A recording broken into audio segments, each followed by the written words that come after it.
안녕하십니까. 시사본부 시작하겠습니다. 싱하이망 주한 중국 대사의 배팅 발언 파장이 계속되고 있습니다. 윤석열 대통령이 위안스카이를 언급하며 싱하이망을 직접 비판한 사실도 알려졌고요. 민주당 의원들의 방중을 두고도 여러 말이 나오고 있습니다.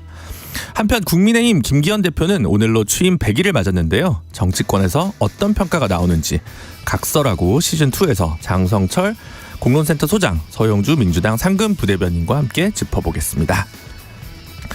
미국 중앙은행이 15개월 만에 처음으로 기준금리를 동결했습니다. 다만 연내 추가 인상 가능성을 시사하면서 일시적인 조치라는 점을 강조했는데요.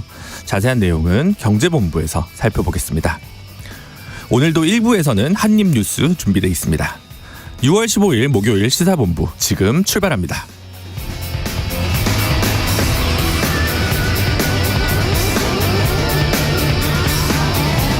저는 최영일 평론가 대신 잠시 진행을 맡고 있는 김준우입니다.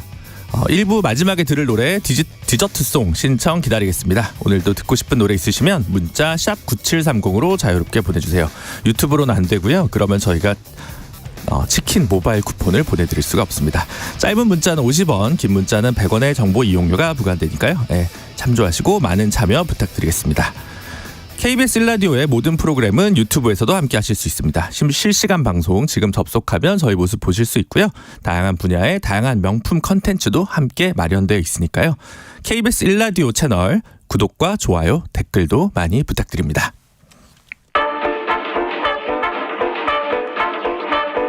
최영일의 시사본부 한입뉴스.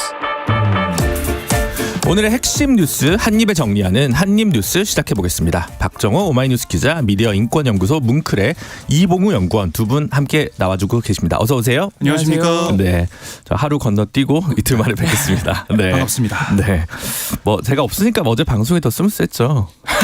그건 제 입으로는 말씀. 네. 분위기가 달랐다. 대기가 달랐다. 네.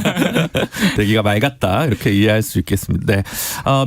미국의 기준금리 15개월 만에 동결. 하지만 연내 추가 인상을 시사했다라고요?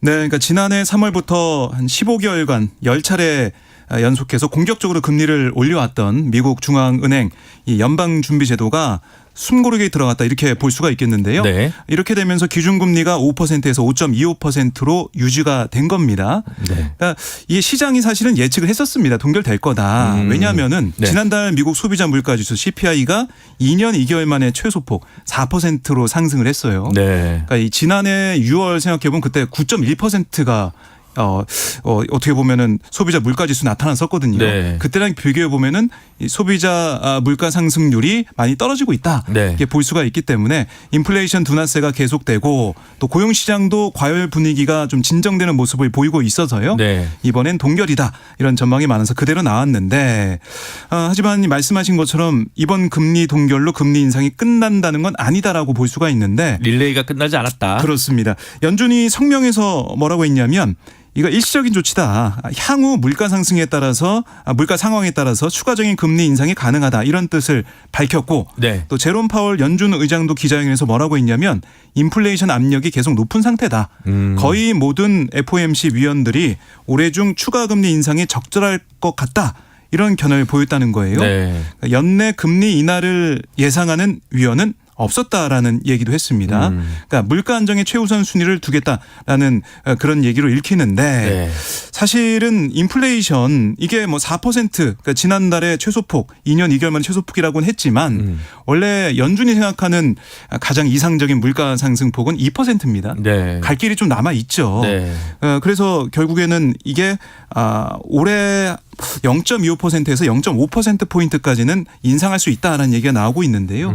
이번에 연준이 공개한 점도표 그러니까 금리 인상 전망을 보여준 지표인데 연준 위원 18명이 내가 생각하는 그러니까 앞으로의 금리 인상 전망을 점으로 찍는 거예요. 그 점도표라고 부르는데 네. 그걸 봤더니 18명 위원 가운데 9명이 올해 말 금리를 5.5에서 5.75%로 이렇게 예상을 했고 2명이 5.75%에서 6%로 봤습니다. 네. 거기다가 6%에서 6.25%를 꼽은 위원도 한 명이 있었고 올 연말 금리 수준으로 이 현 수준으로 제시한 그러니까 현재 금리가 유지될 거다. 이렇게 전망한 위원은 2명밖에 없었어요. 아, 그러면 거의 뭐 확정적이네요. 네, 올해 안에 금리는 더 올라갈 것이다 이렇게 볼 수가 있겠습니다. 역시 근데 인상적인 거는 연준 위원 개인들이 그렇게 자기의 입장을 얘기를 하고 네. 시장의 어떤 투명한 정보랑 예측 가능성을 부여한다는 게 우리도 조금 뭐 그러면 좋지 않을까라는 생각도 많이 드는데 어쨌든 그러면 한국은행도 이제 고민이 깊어질 수밖에 없을 것 같은데요. 그렇습니다. 일단 미국의 금리가 계속해서 올라가고 있을 때 네. 한국의 금리보다 미국의 금리가 높아지는 역전 현상이 나타나다 보니까 네. 그 부분에 대해서 사실 계속 우려가 있었던 겁니다. 일단 이번에 미국이 동결을 하면서 우리와의 기준금리 차는 1.75%로 유지가 됐습니다. 우리가 3.5, 미국이 이제 5.25%가 된 거니까 네. 유지가 됐는데 사실 미국 금리가 한국보다 너무 높은 상황이 계속해서 유지가 되면 아무래도 달러나 미국 쪽으로 이 투자와 자금이 좀 유출될 가능성이 있고 네. 또 그렇게 되다 보면 우리 원화 가치가 하락할 가능성도 있습니다. 그렇게 되면 추가적인 물가 상승 압력이나 이제 경기가 좀 어려워지는 우려가 항상 있어 왔던 것인데 지금의 1.75% 차이가 사실 이미 역대 최고 수준이에요. 아. 그렇기 때문에 계속 그런 우려가 더 컸었던 것인데 네. 지금까지 한국은행의 판단은 그 미국 금리와 한국 금리의 차이로 인한 아까 말씀드린 자금 유출이나 원화 가치 하락의 어떤 그 문제점이 크게 드러나지 않았다는 입장이었거든요. 네. 그런데 지금 이번에 연준이 밝혔듯이 올해 하반기까지 만약 더 올린다. 그러면은 한국과의 금리 차가 2.25%까지도 벌어질 수 있다는 얘기라서 그러면 심각한 자본 유출이 벌어지고 그러면은 정말로 지금 걱정하는 바가 사실 현실화될 수도 있다라는 네. 이제 우려가 나오는 것이죠. 그래서 지금 이창용 총재 같은 경우에 그동안에 이 한미 금리 차이에 대해서 기계적으로 무조건 우리가 따라 올리지는 않겠다는 입장을 사실 강조해 왔는데 네. 그러면서도 동시에 한국도 못 올릴 것이라는 생각을 하지 말아 주셨으면 좋겠다라고 계속 인상 여지를 좀 남기고 있어요. 네. 그래서 이런 부분에 있어서 우리 금융 당국의 금리 인상 기조가 앞으로 또 어떻게 될 것인지 그리고 지금 공공요금은 물론이고 대중교통 요금도 이미 오른 지자체 그리고 네. 올해 하반기까지 오르는 게 확정된 지자체가 거의 대부분입니다. 네. 사실 버스 요금, 지하철 요금 안 올린 지 한 4, 5년 됐거든요. 네. 그래서 이런 공공요금에 이은 대중교통 요금 인상까지 고려하면 서민들은 사실 부담이 더 커지는 것이라서 이런 상황에 만약에 한국이 또 금리를 올린다, 그러니까 올린다 그래도 걱정이 남아 있는 거예요. 더 올린다 그래도 또 가계부채 그 이자 부담이 있는 것이고 이런 부분들이 있어서 한국은행이 좀 고민이 깊어질 것으로 보입니다. 네, 이 금리 관련 소식은요. 마지막에 경제본부 시간에 조금 더 딥하게 다뤄보도록 하겠습니다. 다음은 방통위에서 수신료 KBS 수신료 분리징수 시행령 개정안을 의결했다는 소식인데요. 네. 이 어제 방송통신위원회 전체회의가 열렸습니다. 방송법 시행령 개정안 이걸 보고받고 2대1로 이제 가결 처리한 그런 모습. 2대1. 그렇습니다. 네. 곧 바로 입법 예고를 할 예정인데요. 네. 어떤 시행령이냐면 이 시행령, 이 방송법 시행령 43조 2항에 이런 내용이 있습니다. 지정받은 자, 그러니까 한국전력을 말하는 것이죠. 지정받은 자가 수신료 징수 시 고유 업무와 고지 행위를 결합해서 행할 수 있다. 이 조항을 고지 행위를 결합해 행해서는 아니 된다라고 수정해서 입법 예고하기로 확정을 한 겁니다. 네. 그러니까 한국전력이 수신료 고지 행위를 할 수 없도록 하는 게 골자다 이렇게 볼 수가 있는데 뭐 예상대로 유일한 야당 추천 상임위원인 김현 의원은 강하게 반발했습니다. 네. 분리징수할 경우 이후 이제 어떻게 징수할지는 없다. 공영방송 재원 구조를 사회적 합의 없이 흔든다면 이게 결국 국민에게 피해가 온다. 또 방통위 설치법 제정 이후 한 번도 없던 논의를 대통령실에서 제시하니까 갑자기 가야 하는 게 맞느냐. 독립성이 좀 부족한 거 아니냐 이런 네. 얘기겠죠. 그리고 이제 졸속 보고를 해서 2명 의결로 또 졸속 심의를 하느냐 네. 이렇게 얘기를 했는데 지금 보면 한상혁 전 위원장이 면직돼 가지고 이제 공석이죠. 네. 그래서 김효재 위원장 부위원장이 선출되면서 어제 회의가 진행이 된 건데 네. 정부 여당 쪽이고 또 이상인 의원도 정부 여당 쪽이기 때문에 네. 야당 뭐 추천한 의원은 김현 의원밖에 없었던 것이고 최민희 의원이 지금 어떻게 된 거죠? 지금 아직도 이제 임명이 안 되고 있습니다. 임명을 안 하고 있는 거죠. 두 달째 두 달이 지연이 넘었어요. 되고 네. 있어요. 그러니까 상임위원장 면직 네. 그리고 신임 야당 추천 몫의 상임위원 임명 거부 속에서 나온 부분이라 네. 조금 절차적으로 그러니까 상임위원이 5명인데 원래 네, 그렇죠. 3명밖에 없는 상황에서 이걸 이제 입법 예고를 하는 그런 상황이 됐으니까 이런 네. 지적이 나오는 것이고 만약에 최민희 의원이 임명이 됐다면 네. 2대2가 되잖아요. 그러면 통과가 안 되겠죠. 통과가 안 되겠죠. 네. 그래서 이런 것까지 큰 그림을 그려서 2대1 수를 맞춰서 이렇게 강행한 거 아니냐 이런 얘기도 지금 일각에서 나오고 있는 상황입니다. 네. 어쨌든 뭐 김현 의원이 뭐 퇴장까지 하면서 반발을 했지만 이게 시행령 개정안이 의결이 되면서 입법 예고 절차가 있고요.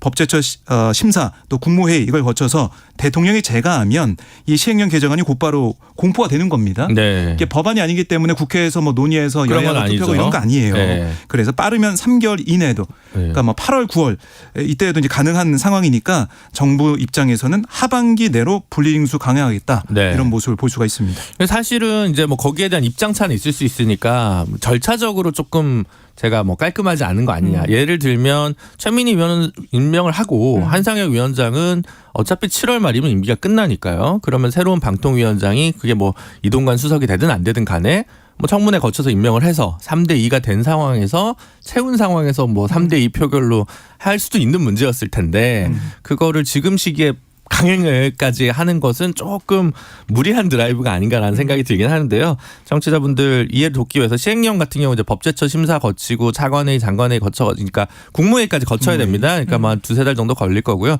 수신료가 폐지되는 것이 아니라 분리징수되는 것입니다. 그래서 수신료 자체는 방송법 개정 사항이죠. 그렇습니다. 사실 그 부분이 여전히 좀 논란으로 남아 있습니다. 네. 그러니까 현행 방송법 상으로는 징수 업무를 그러니까 수신료 징수 업무를 다른 회사에 위탁할 수 있다. 위탁할 수 그러니까 있다. 여전히 이 한전의 징수 업무 기능 자체는 남아 있는 거예요.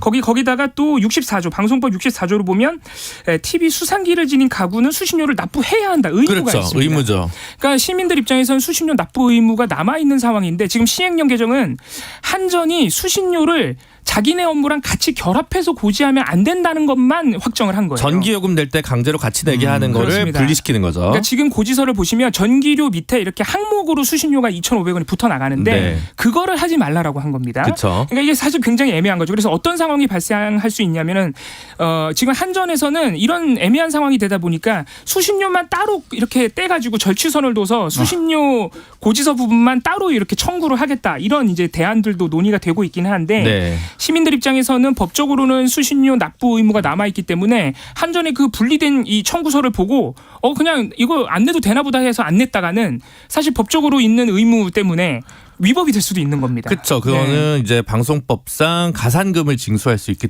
그렇습니다. 때문에 5%에 오히려 돈만 더 내게 되는 그런 경우가 발생할 그렇습니다. 수 있습니다. 그래서 네. 이런 상위법과의 충돌이 문제가 여전히 남아 있어서 이 여소야대 상황에서 방송법 개정안이 어렵다 보니까 일단 시행령으로 좀 강행하는 측면이 아니냐 이런 지금 논란도 남아 있는 상태고요. 아까 잠깐 얘기 나왔지만 지금 방통위 3인 체제에서 이런 중요한 의사결정을 대통령실 권고에 따라 하는 게 맞느냐 이런 얘기도 나오고 있습니다. 지금 한상혁 전 위원장의 면직 이 된 지가 한 보름 정도 지났는데 그 사이에 이 분리징수 시행령 개정안 논의는 물론이고 KBS 이사 해임 제청안 논의도 지금 진행 중이고요. 아, 네. 5년 만에 방송통신심의위원회에 대한 예산 집행 검사를 통보하기도 했고요. 네. 그리고 사상 처음으로 감사원 출신 사무처장을 임명해서 방송사 등에 대한 외부 감사 기능을 확대했습니다. 네. 그러니까 이런 중요한 의사 결정이 한상혁 위원장 보름 만에 진행되다 보니까 이렇게 하는 것이 맞냐. 예를 들어서 2017년에도 3인 체제인 적이 있었는데 네. 이때는 이런 정치적으로 민감한 쟁점들에 대해서는 처리를 안 했다는 거예요. 네. 예를 들어서 지상파 중간 광고 도입 같은 경우에도 시행령 개정으로 추진이 됐었는데 네. 그때는 자유한국당 추천의 김석진 위원도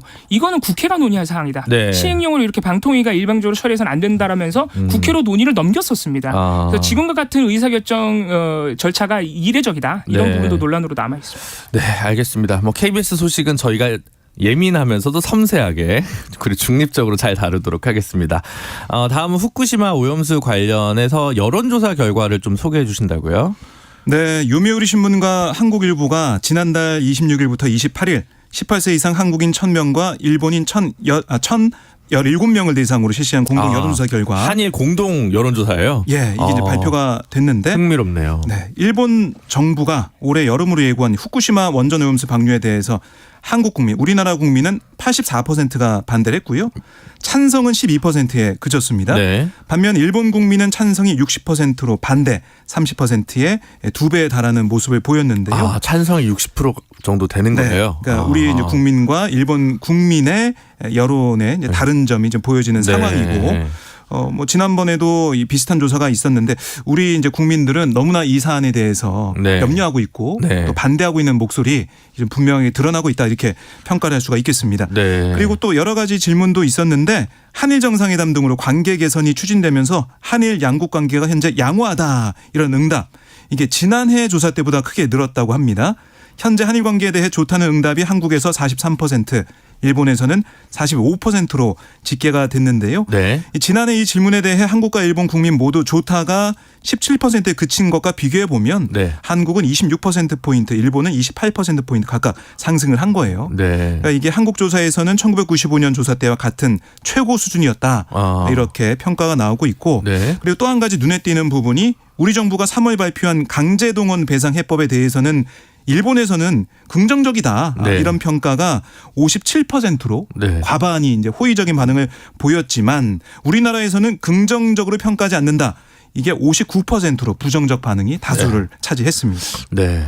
한국 정부는 한국민의 좀 의중도 많이 쫓으면 좋겠다는 생각이 갑자기 들긴 하는데 후쿠시마 오염수 관련해서 어때는 정부 차원에서도 이제 매일 브리핑을 하기로 했다고요? 그렇습니다. 오늘부터 이 박구현 국무조사실 1차장을 중심으로 정부가 브리핑을 합니다. 네. 아무래도 국민적인 좀 우려가 있고 또 뭐 시민사회나 야권에서 계속해서 비판이 제기되니까 좀 설명을 하려는 취지가 있는 것 같아요. 네. 그래서 오늘 첫 브리핑이었는데 일단 주요 내용 몇 가지 말씀드리면 박구현 그 차장이 이렇게 얘기했습니다.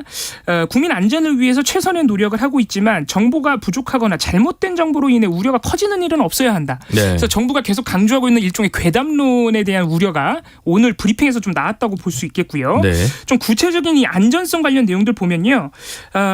알프스 처리 후에도 기준치 최대 2만 배에 달하는 방사성 물질이 여전히 오염수에서 검출된다는 논란이 있다. 네. 이런 질문이 나왔어요. 이에 대해서 이 스트론툰 검출치가 실제로 알프스 처리 이후에 2만 배 정도 넘는 것은 사실이다로 인정을 하면서도 네. 이렇게 기준치 초과한 방사능 농도가 측정된 오염수 그대로 나가는 건 아니다. 네. 왜냐하면 알프스를 거친 후에도 바닷물로 희석을 하니까 계속해서 일본이 그것을 희석해서 또 다시 한번 검토한 다음에 방출한다고 했다라고 해명을 했고요. 그리고 이거 저희도 몇 번 말씀드렸는데 도쿄전력이 오염수 균질화 이렇게 섞는 작업 안 하고 채취를 떠줬다는 얘기가 있다. 네. 이런 질문도 나왔는데 그거는 사실이 아니라고 좀 강하게 반박했어요. 네. 국제원자력기구가 모니터링에 활용한 오염수 시료는 균질화 작업을 거친 것으로 확인이 됐다라고 했는데 네. 이게 구체적으로 어떻게 확인이 된 건지에 대한 설명이 좀 부족해 보여서 네. 여전히 조금 의문이 남아 있는 상태고 네. 이 배석한 송상근 해양수산부 차관 같은 경우에도 지금까지 방사능 모니터링을 계속해서 이게 해왔는데 네. 국내 해역에는 지금 원전 사고 이후에 거의 방사능 농도에 영향이 없는 것으로 나타났다. 수산물에도 우려가 없을 것이다라고 다시 한번 확인을 했습니다. 제가 대정부 질의를 봤는데 지금 한덕수 총리나 뭐 저기 해수부 장관 분 네. 나와서 근데 그 해류 때문에 영향이 별로 없을 것 같다. 한국 어민들에게 피해가 별로 없을 것 같다는 의견이다라고 해수부 장관께서 얘기하시더라고요. 그래서 근데 그러면 일본에서는 후쿠시마 어민들을 위한 지원액이 있는데 우린 그럼 지원액이 없다는 거냐? 지금 뭐 그 여야를 막론하고 뭐 지역 단위에서나 뭐 아니면 그런 특별법 지원법도 필요하다는 것도 있는데 그런 부분들도 종합적으로 같이 브리핑이 됐으면 좋겠다는 좀 생각이 들었습니다. 네. 어쨌든 뭐 후쿠시마 매일같이 오전 브리핑을 정부에서 한다고 하니까요. 저희도 매일같이 좀 팔로우하면서 따라가면서 좀 예의주시 해보도록 하겠습니다. 그럼 잠시 이 시각 교통정보 듣고 돌아오도록 하겠습니다. 교통정보센터 김민혜 리포터. 네, 이 시각 교통정보입니다. 오후 시간이 되면서 고속도로 작업 구간이 많이 늘었습니다. 먼저 논산 천안고속도로 천안 쪽으로 차량터널 부근 1차로에서는 승용차 관련 사고 나면서 1차로가 막혀 있는데요. 차로 변경에 주의하셔야겠고요. 서해안고속도로 목포 쪽은 홍성 부근 2차로에서 표지판 설치 작업으로 홍성 나들목 부근으로 속도 떨어집니다. 이후 대천 휴게소 부근 갓길에서는 고장난 차를 처리하고 있습니다.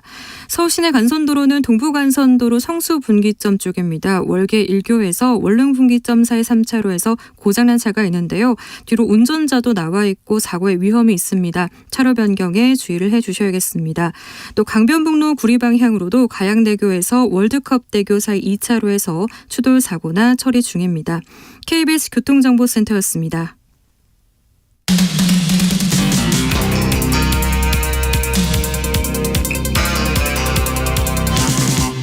최영일의 시사본부. 박정호 기자, 이봉우 연구원과 함께 한입뉴스 함께하고 있습니다. 다음 소식은 여당 소식이네요. 국민의힘 김기현 대표 취임 100일을 오늘로 맞았습니다. 그래서 기자 간담회를 개최를 했는데요. 기자 간담회 내용 먼저 짧게 듣고 오도록 하겠습니다. 저희 취임 100일인 오늘은 2024년 4월 10일에 치러지는 제22대 국회의원 총선을 정확히 300일 앞둔 날이기도 합니다. 내년 총선에서의 시대 정신은 완벽한 비정상의 정상화가 될 것입니다. 당은 당규에 의한 시스템 공천을 철저히 지키고 공천 과정에 사심 개입이 배제되도록 꼼꼼하게 챙길 것입니다. 불법과 비리에 대해서는 이미 읍참마속을 하면서 당의 도덕성 확립을 실천해 왔습니다. 국민 눈높이에 부합하지 않는 도덕성을 가진 인사들과 철저하게 선을 그어 수준 높은 도덕성을 확립함으로써 범죄 비리 옹호당으로 전락한 민주당과 확실하게 다르다는 것을 국민 앞에 보여드리겠습니다. 네, 김기현 대표 목소리 듣고 오셨는데요. 시스템 공천을 이제 다짐을 했는데 네. 그 부분이 과연 이제 잘 될 거냐. 이른바 이제 용산의 그 어떤 마음과 시스템 공천 사이에 생길 수 있는 간극, 이걸 풀어내는 것도 만만치 않은 과제가 될 것 같은데. 그러니까 뭐 이 용심, 뭐 윤심 이런 논란이 사실은 김기현 대표가 선출될 때부터 있었지 않습니까? 네. 그래서 이 김기현 대표가 이제 100일 취임 이제 100일을 맞아가지고 기자회견하면서 시스템 공천 뭐 절대 이런 어떤 영향을 받는 어떤 사심이 개입되는 그런 공천 없을 거다라고 뭐 또 이제 검사들이 막 이 공천 받고 이런 일은 없을 거다라고 다시 한번 다짐은 했는데 네. 과연 이대로 될 것이냐라는 의문점이 계속 남아 있는 것이고요. 네. 그러니까 김기현 대표의 100일을 돌아보면 별로 기억에 남는 건 없어요, 사실은. 네. 그러니까 최고위 설화, 최고위원들 설화. 최고위원들이 김재원 계속 교체됐죠. 네, 네. 태영호 전 최고위원 이 문제 때문에 좀 시간을 보낸 부분이 많았고 또 김기현 대표가 강조했던 연포탕 그거 정말 끓여낸 거 맞냐? 네. 연포탕 정말 끓였냐? 이런 얘기도 나오는 것이고 네. 그리고 정책적으로도 뭔가 좀 다른 걸 보여줬냐? 이것도 아닌 것 같고 기억에 남는 건 1,000원의 아침밥. 그러니까 대학교 가가지고 대학생들이 1,000원 내고 야침 먹는 그 현장을 찾아가지고 네. 예산을 더 투여해서 이 대상 대학을 더 늘린 그런 정책적인 부분 눈에 띄거든요. 네. 근데 그게 계속해서 이어지거나 뭐 다른 정책적인 과제들이 발굴된 건 아니라서 김기현 대표 체제가 100일 동안 좀 기억에 남는 그런 성과 이런 건 좀 없지 않았냐 이런 비판이 좀 나오는 것 같고요. 저는 비판이 나오는 거예요. 박정호 기자님의 사심이 들어간 거예요. 사심은 안 들어갔어요. 안 들어갔습니까? 비판이 나오기를 네. 제가 전해드리는 거고요. 네. 아, 네. 저는 이 말이 좀 기억에 남아요. 네. 이진복 정무석이 이 전당대회 과정에서 국회 와서 했던 말 있지 않습니까? 네.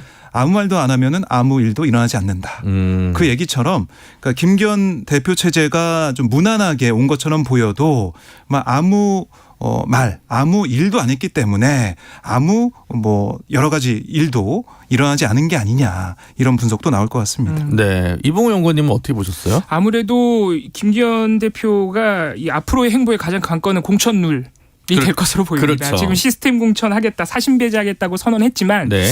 이미 한번 그 전당대회에서 이 전대 룰을 바꾸면서 한번 논란을 한번 겪었거든요. 네. 결국 사심을 배제하기 위한 가장 큰 특히 이제 윤심이라고 칭하는 대통령실의 어떤 입김을 간접적으로라도 배제하는 가장 좋은 방식은 결국에는 이 공천의 의사를 투여할 수 있는 국민들을 넓히는 겁니다. 네. 그래서 결국은 일반 여론조사를 어떻게 할 것이냐 이 문제가 또 나올 수밖에 없을 거예요. 그러니까 이 문제에 대해서 공천룰을 이제 점점 또 당내에서 논의하게 될 텐데 김기현 대표가 여기서 어떤 리더십을 보여서 정말로 사심 배제하는 의지를 보여주느냐 이게 앞으로의 행보의 관건이 될 것 같습니다. 이게 한국 정치의 고유의 문제가 사실은 김기현 대표도 시스템 공천이란 얘기도 하고 능력 중심의 민심 공천이라는 표현도 했는데 이게 같은 듯 다른 경우들이 좀 있잖아요. 그래서 예를 들어 민심인데 당원 100%로 하면 이제 서로 당원을 누가 많이 끌어오느냐.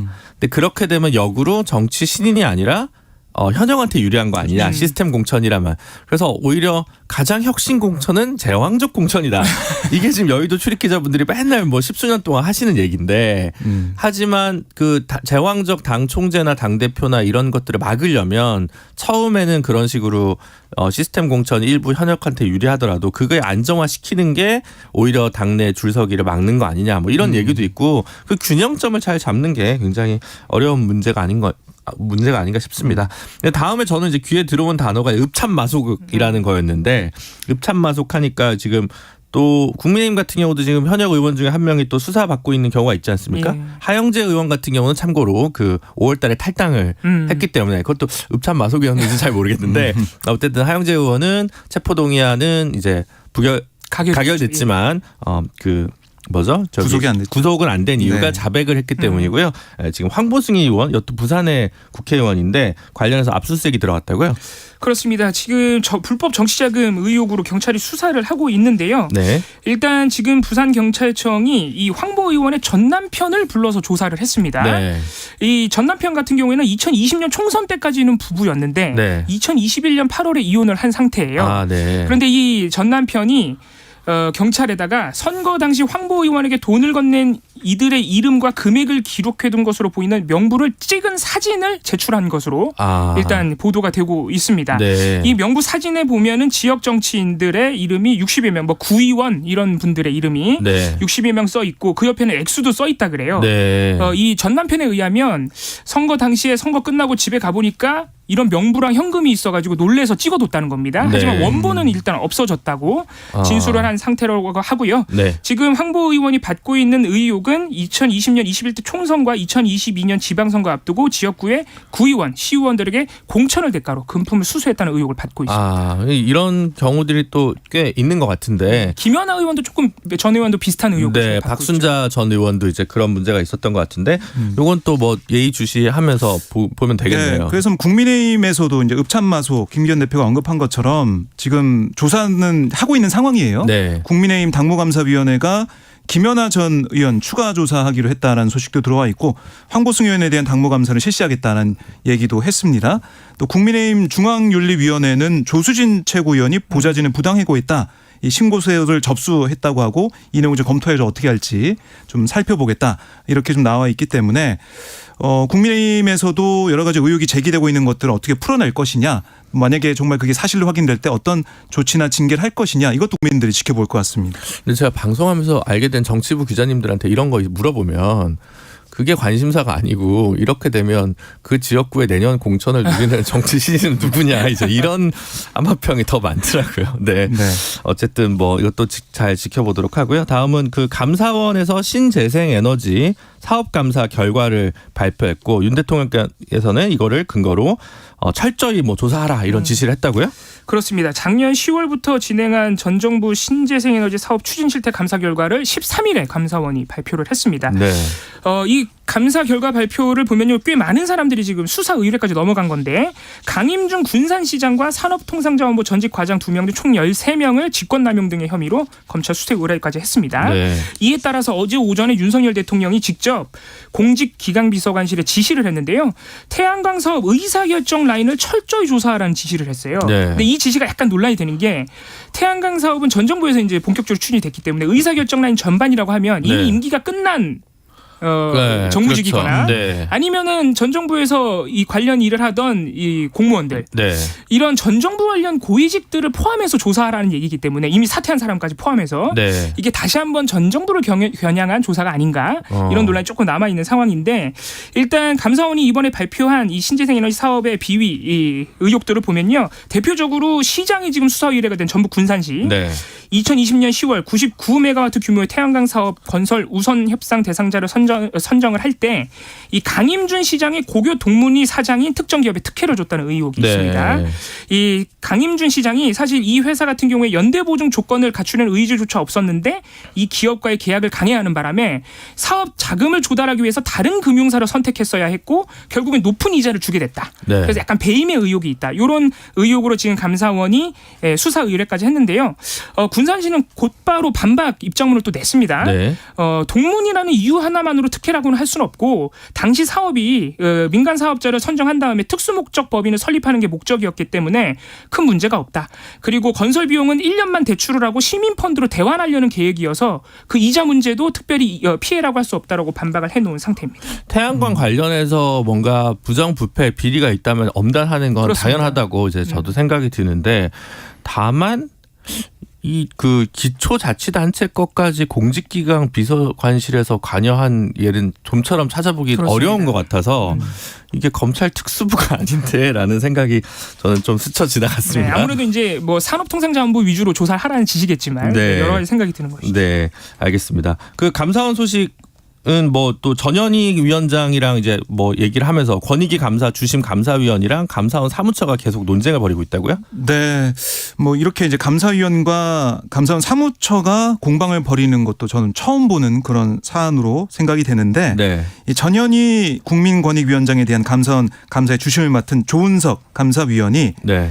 그 유병호 감사원 사무총장의 전행을 비판하는 그렇게 해석이 되는 글을 감사원 내부 게시판에 올렸어요. 네. 파장이 내부로 머문 게 아니고 외부까지 알려지게 되는 그런 상황이 됐는데 네. 감사원이 지난 1일 전원위원회를 열어가지고 전현희 위원장에 대한 감사 결과를 심의한 다음에 출퇴근 미준수 뭐 이런 등등해서 3가지 혐의에 대해 모두 불문 조처를 결의했다고 해요. 네. 이게 뭐냐면 무혐의에 해당하는 네, 거죠. 네, 불문이라는 네, 것은. 네, 네. 감사 보고서에 아무것도 기재하지 않는 게 원칙이라고 지금까지는 알려져 왔습니다. 네. 하지만 이번에 예외적으로 일부 쟁점에 대해 사유와 또 실태 이걸 기재하기로 해서 네.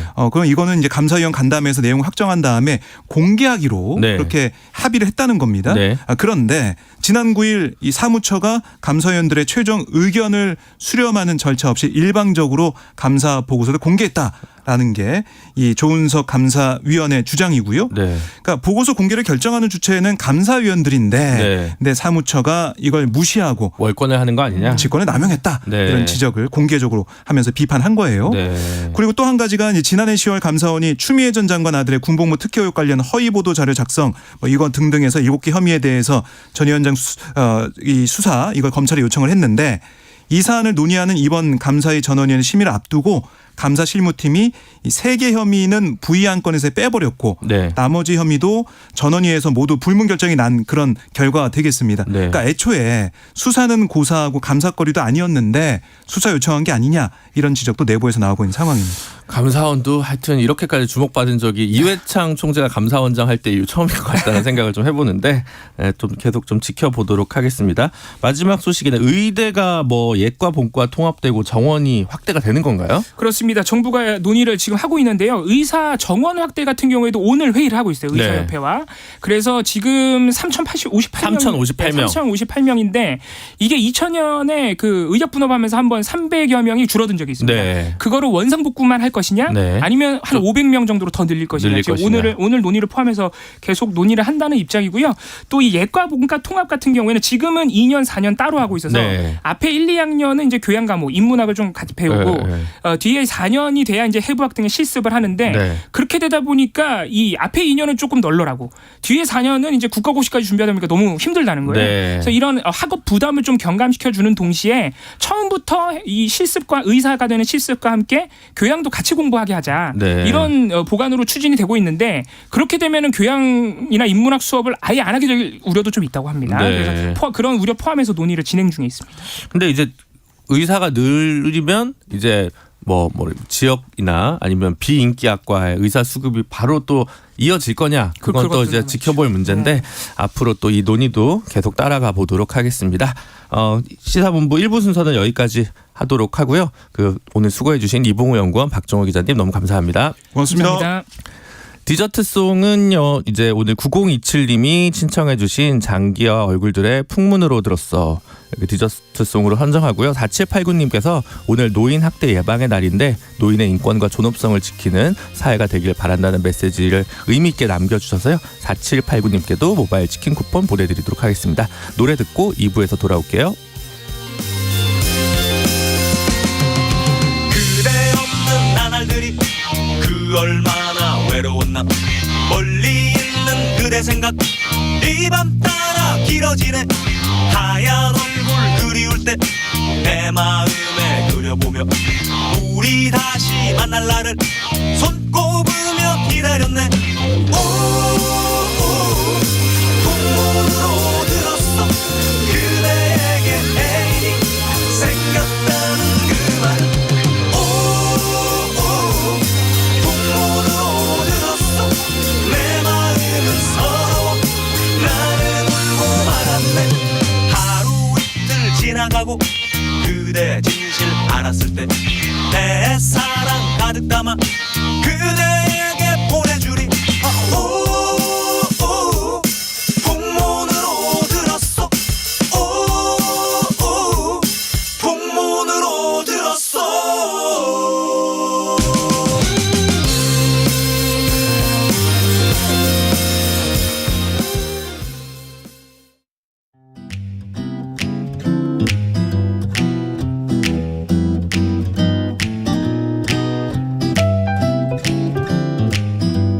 안녕하세요. 바른말 고운말입니다. 살면서 평생 진실만을 말하고 살 수 있다면 정말 바람직하겠지만 쉽지 않은 일이죠. 이렇게 사실과 조금도 틀림이 없는 말, 다시 말해서 사실과 다름이 없는 진실된 말을 참말이라고 합니다. 나는 참말인지 거짓말인지 도통 모르겠어. 또는 눈을 보면 그 사람이 참말을 하고 있는지 거짓말하고 있는지 알 수 있어. 이런 예문에서처럼 참말의 반대말은 거짓말입니다. 그렇다면 빈말은 무엇일까요? 빈말은 거짓말은 아니지만 실속 없이 헛된 말이란 뜻인데요. 실질적인 뜻을 담지 않고 그냥 해본 말을 의미합니다. 형용사 비다에서 나온 것이기 때문에 빈말이라고 길게 발음하죠. 보통 빈말이라도 고마워 또는 제 말을 빈말로 여기지 마세요. 이렇게 쓰곤 합니다. 또 말과 관련된 표현 가운데 산말이라는 것도 있습니다. 이것은 실감나도록 꼭 알맞게 표현한 말이란 뜻인데요. 동사 살다와 관련된 것이니까 이건 역시 산말이라고 길게 발음하고요. 그는 존재하는 모든 것들을 산말로 노래할 줄 아는 시인이었다. 이렇게 쓸 수 있습니다. 한 가지 더, 거 밑에 티읕 받침을 쓰는 겉말이란 표현도 있는데요. 그렇지 않으면서 겉으로만 꾸미는 말이라는 뜻으로 사람들이 겉말로 한 소리였지만 그는 참 고마웠다처럼 쓸 수 있고요. 반대말은 속말입니다. 바른말 고운말 아나운서 변희영이었습니다.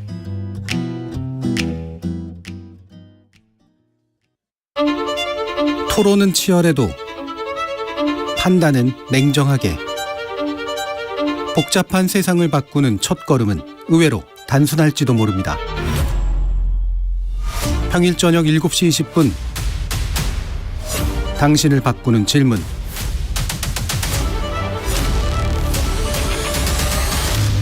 KBS 열린 토론.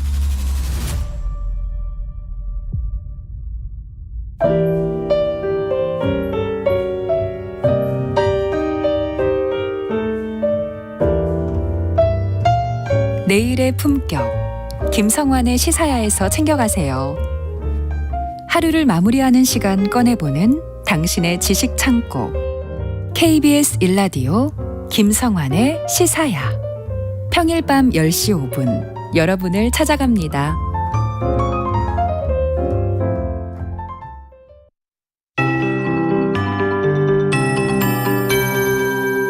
KBS 58분 날씨. 오늘도 소나기가 내릴 걸로 전망됩니다. 지난 8일부터 저기압의 영향을 자주 받아서 비나 소나기가 잦은데요. 본격적으로 10일부터 소나기 형태로 전환된 경우가 많습니다. 오늘도 역시 소나기가 5에서 60mm 정도 내리겠고 오늘 밤까지 이렇게 소나기 구름대의 영향을 받겠습니다. 오늘도 꽤 강하게 내릴 걸로 보여집니다. 오늘 천둥, 번개, 돌풍, 또 우박까지도 동반되는 곳이 있겠고요. 시간당 30mm에서 경상권의 경우는 시간당 50mm 안팎으로 매우 강한 형태로 쏟아지겠습니다. 계곡이나 하천 출입 자제해 주시고요. 교통 안전에 유의해 주시기 바랍니다. 내일과 모레는 햇빛에 의해서 기온이 올라서 내륙을 중심으로 30도 이상의 낮 기온 예상돼 덥겠습니다. 당분간은 소나기는 거의 예보에서 빠져 있고요. 고온 건조한 대륙성을 지닌 고기압권 내에서 지열이 달궈지면서 30도 넘는 지역이 많이 생기겠습니다. 건강관리에 유의해 주시기 바랍니다. 오늘 낮 기온은 서울, 전주, 대구 28도, 강릉 24도 등 22도에서 29도의 분포가 되겠습니다. 내일은 서울의 기온이 29도까지 오르겠고요. 오늘 오존 농도, 자외선 지수 모두 높겠습니다. 지금 서울의 기온은 26.9도입니다. KBS 58분 날씨 강혜종입니다.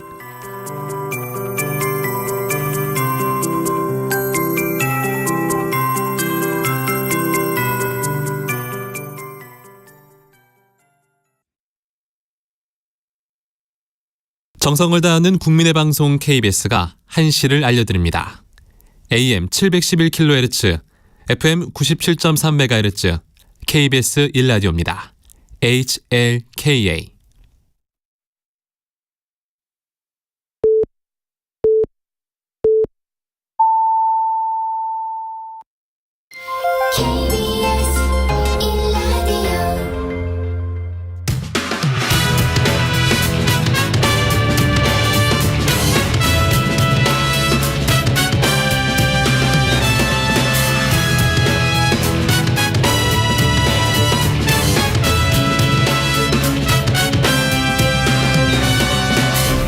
KBS 1라디오 최영일의 시사본부.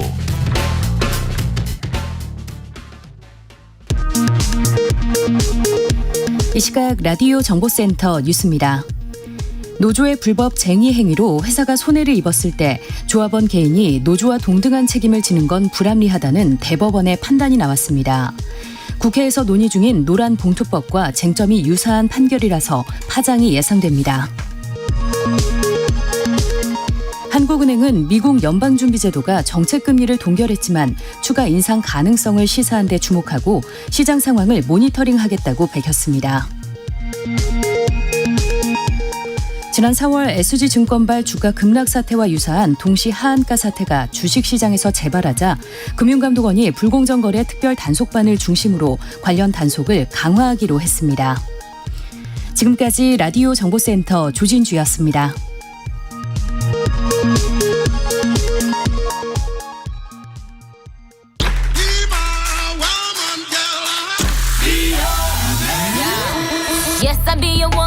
인터넷에서 화제가 된 뉴스를 다뤄보는 스누파 스트릿 뉴스파이터 시간입니다. 오늘은 박지원 뉴스캐스터와 함께하겠습니다. 어서 오세요. 안녕하세요. 네, 오늘 첫 번째 소식부터 들려주시죠. 방울토마토를 먹고 싶다는 딸의 말에 방울토마토를 훔친 어머니가 붙잡혀 형사 입건됐다고요? 네, A씨는 지난 4월에 구리의 한 마트에서 6살 딸이 방울토마토를 너무 먹고 싶다라는 말에 방울토마토 한 팩을 마트에서 훔쳤습니다. 그리고 열흘 뒤에 경찰은 CCTV를 통해서 A씨를 찾아냈고요. 출석을 통보를 했죠. 경찰서를 찾은 A씨는 당시 먹다 남은 방울토마토를 들고 왔다라고 해요. 그리고 딸이 일부 먹기는 했지만 남은 거는 돌려드리겠다라고 하면서 돈이 없어서 훔쳤다, 죄송하다라고 진술을 한 걸로 알려졌습니다. 알고 보니 A씨는 최근 이혼 뒤에 전 남편으로부터 양육비를 제대로 지급받지 못한 채로 혼자 6살 딸아이를 키우고 있었는데요. 생활고에 시달려서 임대아파트 관리비와 임대료를 600만 원 가까이 내지 못한 것으로 확인이 됐습니다. 이 사실을 안 경찰은 일단 기초생활수급 지원도 못 받고 있다라는 사실을 알게 됐고요. 구리시의 지원 방안을 찾아달라고 요청을 했습니다. 지난달 30일 생활고를 감안해서 형사 입건해서 직결 심판으로 감경 처분을 했다고 합니다. 절도 관련해서는 경미한 처분을 받았고. 네, 그렇습니다. 그래서 경찰 관계자는 보통 사람이라면 10일 안에 방울토마토를 다 먹었을 텐데 A씨는 반도 못 먹은 채 반환했다라고 하면서 어려운 생활고에도 예의를 차린 게 아닌가 싶다라고 전해져서 누리꾼들 사이에서도 그 안타까움이 더하고 있습니다. 다행히 구리시청도 경찰의 요청에 답변을 했고요. 16일부터 긴급 복지 생계비가 지원될 예정이라고 합니다. 그 긴급 복지 지원법이 있어가지고 진짜 생계가 어려우신 분들은 이제 짧은 기간 동안 이걸 받고 그 다음에 이제 기초생활수급자로 넘어가는 이제 기간 중에 이제 브릿지가 되는 거거든요. 근데 주민센터나 구청이나 이런 데 가셔가지고 신청하시면 되는데 혹시 지금 약간 어려움을 겪고 계신 분들은 좀 용기 내셔서 근데 그런 데 가기 힘들면 그냥 보건복지 포털인가요? 129. 네, 전화번호 있으니까 129. 국번 없이 129 누르셔가지고 가면 될 거고.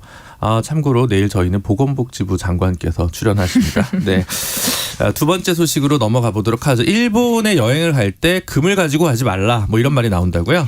네, 코로나 풀린 이후에 해외여행 많이 가시잖아요. 요즘은 뭐 SNS에서 일본 여행 가시는 분들도 굉장히 많이 눈에 띄는데요. 주변에 일본에 가실 계획이 있으신 분들은 금 목걸이나 금반지는 주의하셔야 한다는 소식 참고하시면 좋을 것 같습니다. 일본의 금 액세서리를 하고 갔다가 불편을 겪은 사례가 속출하고 있습니다. 네. 최근에 한 여행객은 사포로에 금 목걸이를 차고 갔는데 자진 신고까지 했다고 합니다. 네. 그런데도 세관에서 자신을 데려가더니 신체를 막 수색하고 여행 가방을 다 풀어라라고 하면서 금이 있는지 검사를 했다고 합니다. 밀수꾼으로 오인한 거네요. 맞죠. 네. 그래서 일본에 금을 들고 들어오려면 세금을 내야 한다라는 말을 계속 반복했다라는 겁니다. 네. 이 여행객은 세금은 내지 않았습니다. 결국 금목걸이를 세관에 맡겨야 했고요. 보관 수수료도 냈다고 합니다. 아니 여행하러 왔다가 갑자기 뭐 범죄자처럼 몸수색 당하고 몇 시간째 묶여 있고 얼마나 네. 당황스러우셨을까 하는데 이번 일이 처음은 아니라고 합니다. 앞서서 뭐 온천 여행을 하러 갔던 한 여행객은 네. 금목걸이를 신고하지 않아서 무려 7시간 동안 조사를 받은 일도 있었는데요. 네. 이게 왜 그러냐면요. 최근에 일본 내에서 금값이 오르면서 밀수가 증가하고 있다고 해요. 아. 그래서 일본 정부가 이제 단속을 더 강화하고 있는데 네. 일본에 입국하는 모든 여행객은 자진 신고하고 금의 양에 따라서 세금을 내야 되거든요. 네. 특히 20만 엔, 우리 돈으로는 185만 원이 넘는 금 관련 제품에 대해서는 소비세를 매기고 반입 심사를 엄격히 한다고 합니다. 네. 그래서 뭐 혹시 모르시는 분들을 위해서 외교부에서도 관련 글을 올렸고요. 여행사에서도 금 액세서리 착용하시는 건 좀 자제해 주세요라는 요청을 하고 있는 상황입니다. 또 모처럼 여행 떠나시는 분들 곤란한 상황 없도록 제가 말씀드렸던 내용들 잘 참고하시면서 행복한 여행 되시길 바라겠습니다. 네. 참 특이하네요. 근데 뭐 한국만 그런 건 아니고 그렇죠. 모든 외국인들한테 이걸 적용하는 거니까 네, 맞습니다. 이해는 뭐 해줘야 될 부분이 있겠네요. 네, 알겠습니다. 다음은 캠핑장 정의 구현의 닌자가 화제라고요? 네. 알박기라는 단어는 뭐 개발 사업이 진행 중인 곳에서 매각을 거부하고 버티는 단어로도 사용되지만 네. 풍경이 좋은 명당을 차지하기 위해서 사용하지 않으면서도 캠핑카나 뭐 텐트, 취사도구 등을 오랜 기간 설치해두는 행위를 말하기도 합니다. 실제로 짱 박아 놓는군요. 맞습니다. 완전히. 네. 한마디로.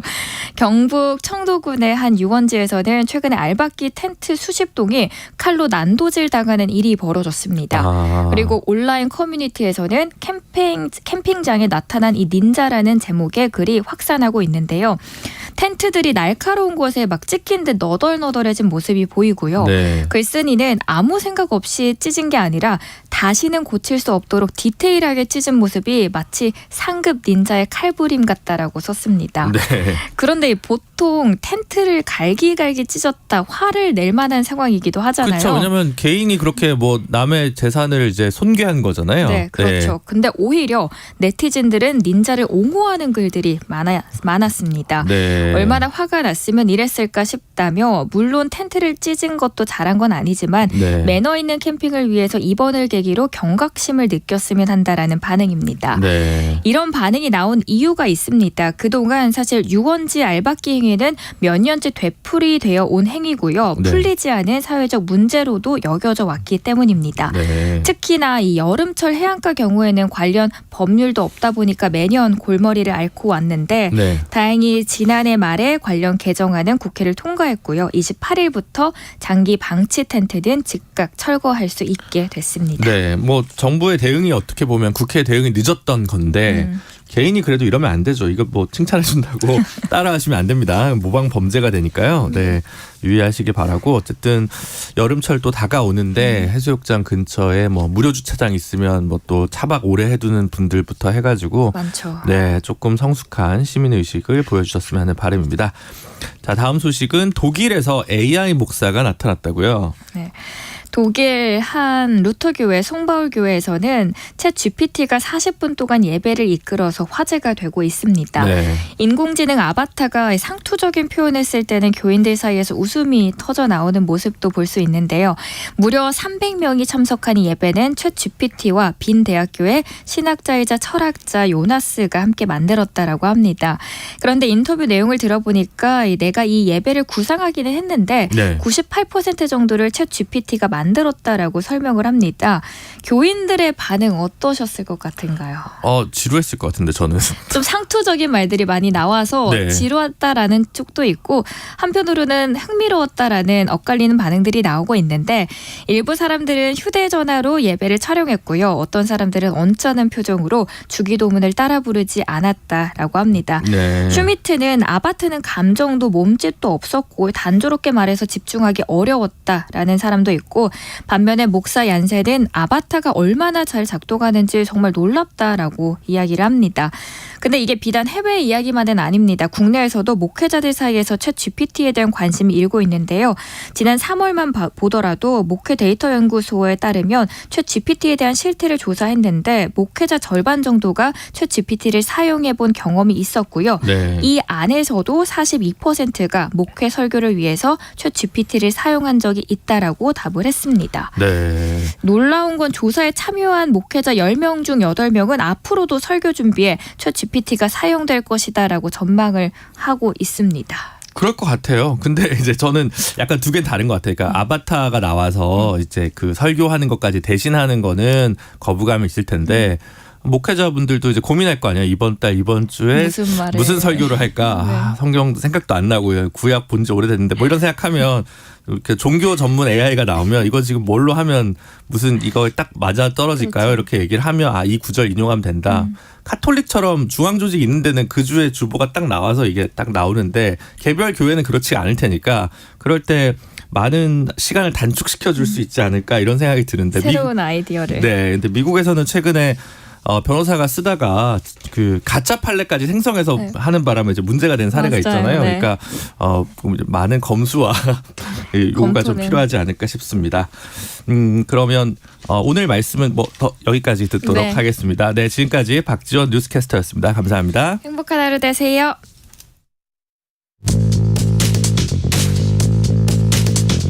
최영일의 시사본부는 여러분과 함께합니다. 짧은 문자 50원, 긴 문자 100원이 드는 샵 9730. 라디오 어플 콩과 유튜브는 무료로 참여하실 수 있습니다.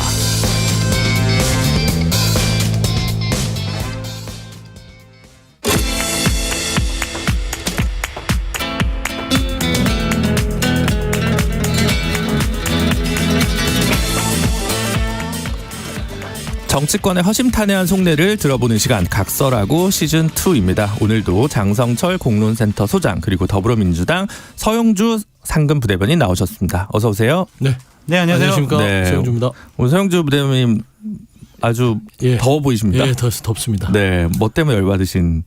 날씨도 덥지만 여러 가지 뭐 혹시 뭐 혁신위원장 제가 마음에 안 들어요? 네? 아니 혹시 뭐 민주당 혁신위원장 선임 결과를 미리 알고 뭐 지금 그런 건 이런 아니고요. 사람이 혁신위원장이 된다는 좀 이런 건 뭔가 아니고요. 좀 속 시원한 일들이 없어서 네. 여의도가 좀 속 시원하고 좀 청량감 있는 일들이 많아야 되는데 네. 저를 덥게 만드네요. 네. 뭔가 여기까지만 하겠습니다. 얘기 못 하시는 어떤 네, 알겠습니다. 저희는 방송 심의 기준을 준수하니까요. 더 이상 여쭤보지 않도록 하고요. 장성철 소장님은 이번에 최근에 또 다른 방송에서 우병우 전 수석과의 일화를 공개하셨다고요? 그러니까 그걸 여기서 하셨어야지. 죄송해요. 네. 거기가 저 출연료를 많이 줘가지고. 그렇습니까? 저희가 아직 수신료 인상은커녕 지금 분리징수가 눈앞이라 좀 어려운 측면이 있습니다. 제가 당대표실에 부실장을 할 때 저랑 이제 되게 친하게 지냈던 당시 청와대 행정관들 불려가가지고 뭐 문자 주고받은 거 통화한 거 다 그냥 까여가지고 왜 당대표실 부실장하고 왜 대통령실에 있는 행정관이 왜 연락하고 만나고 밥 먹고 그러냐. 이거는 안 된다. 그 친구를 다 잘렸어요. 그때. 진짜요? 다 잘렸어요. 근데 지금 되게 잘 나가고 있고. 그래서 우병우 속에 대해서 저도 그 당시에 상당히 좀 불쾌한 심정이 많았거든요. 왜냐하면 김무성 당대표에 대해서 상당히 좀 안 좋은 생각과 판단을 가지고 있다라고 해서 제가 저도 이제 박근혜 캠프 2012년도에 있었기 때문에 대통령실 청와대에 대단히 많은 분들하고 알았거든요. 그 당시에 이제 고위 관계자한테 어떻게 그럴 수 있냐 그랬더니 그분이 저한테 그러더라고요. 너도 조심해. 우리가 넌 안 볼 것 같아? 딱 이러더라고요. 그래서 알았어요. 네. 그런 일화가 있었죠. 무서운 분이시네. 네. 무서워요. 누가 무서운 거예요? 우병우 씨. 아, 그걸 다 기억하는 장 소장님이 무서운 게 아니에요. 저도 무섭죠. 이걸 방송에서까지 얘기하면서 뒷근 장렬인데, 네, 알겠습니다. 이 방송의 내용에 자기네들이 관한 얘기하라고 해놓고 얘기하면 뒤끝장이라고 나보고 어떻게 하라는 거예요? 내용에 관한 모든 법적 책임은 장성철 소장님이 진다는 말씀을 드리고요. 저 변호인으로 김준호 변호사님을 제가 선임을 하겠습니다. 아, 그 수임료 협상하고 다시 한번 말씀을 드려보도록 하죠. 네. 그리고 지금 요즘 김건희 여사 소식이 조금 다시 네. 올라오고 있습니다. 뭐 이런저런 행사에도 나오시고 뭐 이렇게 하는 것 같은데, 심지어 뭐 서울국제도서전에서는 이거 관련해가지고 작가들이 뭐 출입 제지당하고 끌려 나왔다 이런 기사도 봤는데, 요즘 김건희 여사 관련 소식 좀 어떻게 보고 계십니까? 그러니까 뭐 김건희 여사 부분이 대통령 배우자로서 일정들 소화하는 거는 저는 뭐라고 할 생각은 없어요. 네. 당연히 해야 될 부분인데 그 행사들을 보면서 찝찝함을 버릴 수가 없다. 네. 여전히 뭔가가 찝찝해요. 본인이 털어야 될 부분들이 분명히 있잖아요. 네. 그러니까 이게 좀 지겨워요. 본인이 좀 털고 대통령 배우자로서 활동을 했으면 좋겠는데, 허위 경력 부분들은 뭐 국민한테 사과를 해서 조용히 지내겠다, 내 좀 하겠다, 약속을 안 지켰다고 쳐요. 네. 근데 도이치모터스 주가 조작 명백히 드러나 있는데 검찰 수사 안 하고 있고 본인도 뭐 수사 받겠다는 그런 거 의지도 없어요. 네. 이 두 가지가 찝찝하다 보니까 네. 어떤 행사를 해도 곱지 않게 보여요. 그리고 이제 지금 이제 도서전 가가지고 최근에 어떤 반대 목소리를 내는 부분들을 끌어낸다. 네. 그러니까 김건희 여사 부분이 시킨 건 아니겠지만 네. 지금 현 정부를 보면 너무 물리력을 많이 써요. 네. 그러니까 의사표현의 자유 부분들을 물리력으로 막아서는 것들 별로 결코 좋아 보이지는 않습니다. 아, 청취자분들 이해를 돕기 위해서 얘기를 드리면, 그 행사에서 뭐 김건희 여사 반대 이런 구호가 외쳐진 건 아니고요. 서울국제도서전에 홍보대사로 그 위촉된 한 작가가 예전에 그 블랙리스트, 박근혜 정부 당시에 그걸 블랙리스트 실행을 주도했던 한국문화예술위원회 위원이어서 그분이 이번 행사에 그 홍보대사처럼 위촉된 것에 대한 항의가 있었던 거고, 그렇죠. 근데 그 와중에 의전 문제가 또 있으니까 뭐 끌어내지고 뭐 이런 이제 에피소드라고 해야 될까, 사건 사고라 할까요, 이런 게 있었는데, 어쨌든 저는 이제 뭐냐면 이게 좀 품 넓게 네. 김건희 여사가 이제 대통령 배우자면, 네. 그러니까 오정희 씨가 블랙리스트를 이끌었던 부분이니까 그 반대 목소리를 내는 분들이 있을 거 아니에요. 네. 그러면 좀 조용하게 이게 무슨 일이냐 하면서 조금 품넓은 모습들도 보여주는 게 좋을 것 같다라는 것인데, 네. 이걸 그냥 의전이라는 이유만으로 그걸 막아서고 제지하면서 이런 뭐 논란들을 불러일으킨 것들이 별로 곱게 보이지 않는다. 그런 이게 말이에요. 서울국제도서전이 코엑스에서 하는 거잖아요. 네, 뭐 매번 다르겠죠. 네. 저 어제 거기 갔었거든요. 아, 네. 잘못하면 저도 끌려날 뻔. 아이, 무슨 말씀이세요? 근데 저는 김건희 여사가 문화적인 활동을 하는 것, 네. 거기서 이제 많은 분들 격려하고, 또한 거기 계신 분들에 대해서 좀 칭찬하시고, 또한 여러 가지 활동을 뒷받침해 주겠다라고 약속하신 부분들에 대해서는 네. 굳이 뭐 우리가 비판할 필요가 없다. 영부인 활동 당연히 하셔야죠. 네. 그래서 준비 잘 하셔가지고 더욱더 국민의 사랑을 받는 영부인 되셨으면 좋겠다라고 말씀드립니다. 네, 알겠습니다. 이제 본격적으로 이번 주에 가장 뜨거운 이슈 중에 하나가 이제 중국 문제입니다. 주한 중국 대사 뭐 배팅 발언하고 초치하고 이렇게 해가지고 뭐 별의별 얘기가 다 있어서 두 분한테 저희가 사전에 키워드를 좀 받았는데, 장 소장님께서는 굴욕 외교, 이렇게 서 부대변님은 교각 사루 이렇게 꼽으셨는데, 이유나 좀 간단히 먼저 들어볼까요? 장 소장님부터. 아니 거기서 싱하이밍 중국 대사가, 국장급 대사가 네. 대한민국과 대한민국의 대통령의 외교 노선에 대해서 훈계를 하고 있는데, 네. 대한민국 국민으로서 15분 동안 그렇게 앉아가지고 아무 소리도 못하고 그 소리를 듣고 있는 것 네. 자체가 상당히 문제라고 보여지고요. 저는 의전 처음부터 문제였다고 봐요. 그냥 저 정도의 대사면은요 국회로 불러요. 그래서 예방을 받는 거예요. 네. 그래서 그냥 인사받고 그냥 할 얘기하고 그걸 비공개로 처리하고, 네. 그게 맞거든요. 근데 관저까지 찾아가서 더욱더 문제는 이재명 당대표는 어떤 분입니까? 네. 지금 어떤 분인가요? 야당의 지도자고, 네. 당대표고, 네. 또한 대통령이 될 뻔한 분이었잖아요. 그 당시 민주당이라는 집권 여당의 대선 후보였습니다. 네. 위상이 정말 높은 분이죠. 그분이 어떻게 그 국장급 중국 대사랑 같이 나란히 앉아가지고 무슨 정상회담 하는 식으로 그렇게 하냐고요. 격이 안 맞아요. 이재명 당대표님이 스스로 격을 낮춘 거다. 그건 대단히 부적절하고 잘못됐다라고 말씀을 드리고, 네. 그 자리에서 15분 동안 훈계할 때 이재명 당대표가 스스로 떨쳐버리지 못한 것, 그리고 주위에 있는 참모들이 이거는 안 된다. 이거는 되게 무례하고 예의에 벗어난 거다. 네. 그런 식으로 대사를 제지했어야 하는데 그런 것도 못했어요. 그래서 상당히 대한민국 국민으로서 모욕감만 느낀 굴욕 외교의 현장에 계신 거 아니냐. 그렇게 비판해보고 싶습니다. 근데 당대표가 외국 주한 대사를 만나는 것은 많이 있는 일이잖아요. 많이 있죠. 비공개로 네. 만나죠. 만나서. 공개로도 많이 만나죠. 근데 저렇게 앉아서 해요? 저렇게 앉아서 하는 모습 지금까지 해방 이후에 보셨어요? 제가 저런 일 없어요. 검색해 보니까 김무성 대표께서는 많은 대사를 국회에서 만나셨던데. 아, 국회에서 그러니까 부른다니까요. 그러니까 앉아 있는 건 마찬가지죠. 불러서 예방을 받아요. 예방을 받는다. 그래서 당대표실에 가운데 앉아 계시고 네. 그리고 옆에 앉히고 이렇게 한단 말이에요. 네. 근데 격식상 그냥 우리가 예를 들면 시진핑 만나러 갔을 때 네. 이재명 대표께서 그런 식의 동등하게 자리에 앉아서 하시는 것은 맞는데 네. 국장급 대사랑 조금 다르다. 어떻게 대통령 되실 분하고 저렇게 앉아서 하냐고요. 잘못됐어요. 알겠습니다. 스스로 격을 낮춘 거예요. 어떻게 보십니까? 아니 그러니까 네. 저희가 이제 교각사르라고 했는데 네. 이게 이제 빈대 잡다 초가상간 태우는 격이에요. 네. 중요한 거는 한중 외교의 복원 아니면 한중 외교를 어떻게 하면 조금 더 우리 쪽으로 이끌 수 있는 그런 관계성을 좀 높여나가는 거거든요. 네. 지금 한중 관계가 지금 악화일로잖아요. 최근에 대만 발언 윤석열 대통령이 한 이후로 네. 이제 국제 정서 자체가 정세가 이제 미국, 한국, 일본 이렇게 하면서 축이 갈라졌잖아요. 네. 그러니까 중국 지금 화가 났어요. 네. 그러니까 자꾸 좀 격한 발언을 한단 말입니다. 그렇죠. 그러니까 싱하이밍 대사의 발언은 잘못됐어요. 무례하죠. 네. 그런 부분에 대해서 인정 안 하는 바가 아니에요. 네. 근데 중요한 것은 이게 관저로 간내 안 간 데는 전혀 중요하지 않습니다. 중요하지 않다. 왜 그러냐? 예전에는요, 물론 예방을 불러서 받는 게 맞아요. 그게 원칙이지만 네. 또 예외적으로 중국 대사가 네. 초청을 하면 가는 거예요. 저희 집에 한번 와주세요 하면 갑니다. 네. 그런 의미였어요. 이번에는 싱 대사가 김기현 대표에게도 와주세요 초청장을 보냈고 이재명 대표에게도 와주세요 둘 다 보냈어요. 네. 근데 김기현 대표는 안 간 거예요. 안 간 거고. 그런데 이재명 대표는 그러면 여당에서 안 가니까 네. 우리라도 가서 풀자. 네. 지금 민주당은 기본적으로 정부 여당이나 정부 자체에서 중국과 풀 생각이 없다 보니까 네. 이거 경색이 오는 거 아니야? 우리 기업들이 지금 볼멘 소리를 하는데 이런 얘기들이 야당으로 많이 와요. 네. 정부가 안 움직이니까 좀 움직여달라. 그러다 보니까 중국 대사를 찾아가서 만났던 것이고 좀 아쉬웠던 점은 공개를 굳이 했어야 되느냐 이런 부분은 아쉬움이에요. 네. 그러니까 이런 아주 지엽적인 문제를 가지고서 계속 이 한중의 두 외교전에 있어서의 큰 흠집을 내는 것을 야당 탓으로 돌리는 거. 네. 이거는 빈대 하나 잡으려고 그러니까 뭐 지금 신 대사의 어떤 처신을 가지고 초가상간 네. 한중 관계를 다 태워버리려고 하는 겁니다. 그러니까 이건 중요하지 않아요.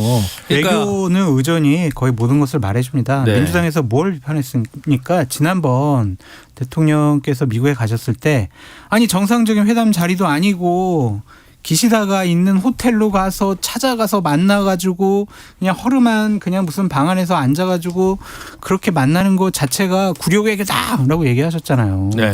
아니 그러니까 그 그거랑. 의전 문제에 대해서 비판할 수 있으나 제가 중요하게 얘기하는 네. 것은 한중 관계를 어떻게 풀어나갈 거냐 하는 의지라니까요. 그 말씀을 그 자리에서 하셨어야죠. 그러니까 대통령이 보세요. 처신 자체가 싱 대사가 무례하다고 해서 이거는 실무선에서 조치하고 네. 이 문제를 풀어나갈 방법들을 실무진을 비공개로 해서 특사를 보내서 중국과 어떤 물밑 작업을 해가면서 풀어가야지 대통령이 대놓고 나서 이 사람 추방하세요. 조치하세요. 이런 식으로 발언을 하는 거 아닙니까 지금 현재. 뭐 위안스카이다. 뭐 이렇게 그런 얘기하고. 비슷한 겁니다. 네. 그러니까 되게 불쾌하다는 거를 공식적으로 대통령이 하는데 그러면 중국에서 예를 들어서 추방을 안 해요.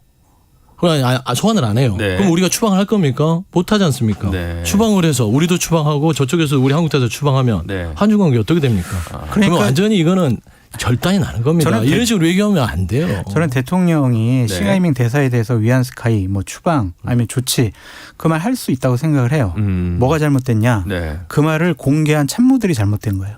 내부적인 회의에서 그런 얘기 할 수가 있죠. 대통령이 네. 참모들하고 회의하면서. 네. 근데 굳이 그거를 대통령께서 그대로 또 이렇게 어디서요? 말씀하셨어요라고 얘기한 것은 커트를 따는 건 그게 부적절하다. 네. 말씀드려요. 알겠습니다. 그러니까 결국은 이런 거죠. 이재명 대표가 중국 대사 만날 수도 있다. 근데 공개는 적절치 않았을 수도 있다.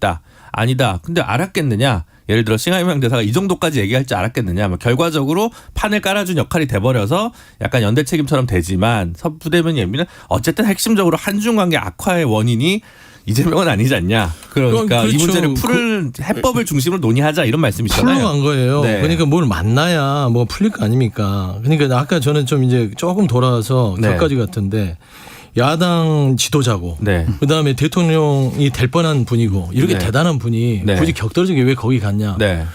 이렇게 걱정해 주셨으면 좀 이런 분을 좀 정부에서 만나 주셨으면 얼마나 안 좋을까 만나 그런 생각이 주셔가지고 드는 만날 거예요. 사람이 없어서 중국 대사를 만났다. 뭐 이런 근데 얘기도 있어요. 중국은요 지금 누군가는 만나야 됩니다. 그렇죠. 근데 네. 김기현 대표가 가서 좀 만났어야 되는데 저는 이런 상상을 저도 해요. 그게 좀 더 아쉽더라고요. 김기현 대표가 가서 만에 하나 15분 동안 이 싱대사 하는 거를 김기현 대표도 과연 그렇게 뭐 비판하고 항의했을까요? 박차고 네. 일어나야죠. 그러니까 일어나야죠 했는데 김기현 대표도 못 일어났다. 아. 그럼 그건 어떻게 되는 겁니까? 그런 가정에 의한. 그러니까 중요한 건 지금 중요한 건 우리가 한중 관계를 풀어나가려고 하는 노력들을 민주당이 했는데 그 중에 부족한 게 조금 있다. 네. 라는 것이지 이 부족한 게 있기 때문에 민주당이 한중 관계를 꼬이게 만들었다. 네. 그 책임이 있다. 이거는 아예 앞뒤가 알겠습니다. 다른 거예요. 그리고 쟁점을 좀 넘어가서. 근데 이 상황에서 또 이제 중국 정부 초청으로 민주당 의원들이 방중을 해요. 그러니까 이제 이럴 때일수록 대화 채널을 더 확보해야 된다는 것과 여기서 뭔가 이게 지금 가는 거는 별로 시점이 적절치 않다. 이런 게 좀 의견이 나뉠 수 있을 것 같거든요. 민주당 안에서도 그렇고. 그래서 부대변인 민주당 내부에서 지금 이 공교로운 방중 시점에 대해서 어떻게 보고 계십니까? 공교롭지 않고 이게 이제 싱대사의 이런 관계 없이 예전부터 일정이 나온 걸 거 아니에요? 나왔죠. 네. 한 두세 달 됐어요. 네. 일정을 잡은 거. 그래서 중국과의 관계 부분을 끊임없이 풀어가기 위해서 노력을 해왔고 네. 그다음에 경제 분야 부분은 5명이 먼저 갔어요. 네. 그리고 문화교류 부분들 최근에 K컬처나 K팝 부분들이 좀 조짐이 이상해요. 네. 그래서 또 거기에 초청을 받아서 중국 측과 얘기를 해서 방문을 하긴 한 겁니다. 네. 그럼에도 불구하고 싱대사 발언이 있다고 해서 네. 이거는 이 자체로만 어떤 조치를 하고 거기에 대해서 사과를 받고 가야 될 부분이지 네. 여기에서 야당이 이미 정해진 일정을 취소한다고 보시면 네. 한중 관계가 더 악화될 거 아니에요. 네. 중요한 건 그렇게 되는 순간 저는 경제적으로 두 가지만 저는 상상을 해봤어요. 네. 요소수 사태 기억나시죠? 네, 네. 요소수 중국에서 막으면요 또 요소수 사태 옵니다. 네. 히토류. 네. 히토류 중국에서요 막아버리면 네. 전기차 산업 다 중단되는 거예요. 네. 이런 상황들을 고려하지 않고 그냥 감정대로만 얘기하려고 그러면 큰일 난다는 생각이 드는 겁니다. 네, 그렇기 때문에 민주당이 지금 가는 거예요. 문재인 정권 5년 동안 대중국 관계가 과연 정상적이었느냐라고 비판하고 싶습니다. 네.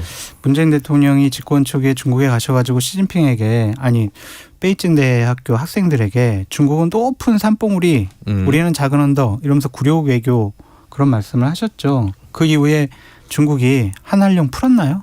안 풀었어요. 시진핑 대한민국 방문했나요? 방문 안 했습니다. 네. 북한의 비핵화에 대해서 어떤 노력을 했나요? 뭐 별로 역할 안 했어요. 그런데도 그냥 우리는 중국의 눈치 보기에만 바빴다라고 말씀을 드리고 중국의 아나무인적인 태도, 대한민국을 우습고 깔보게 보는 그러한 모욕적인 태도에 대해서는 분명히 우리가 짚고 넘어가야 한다라고 말씀을 드려요. 네.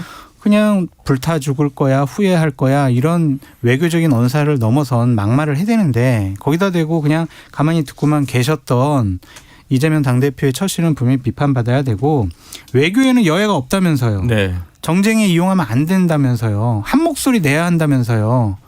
그러면은 야당이잖아요. 그러면은 야당이 어떻게 외교를 주도할 수가 있어요.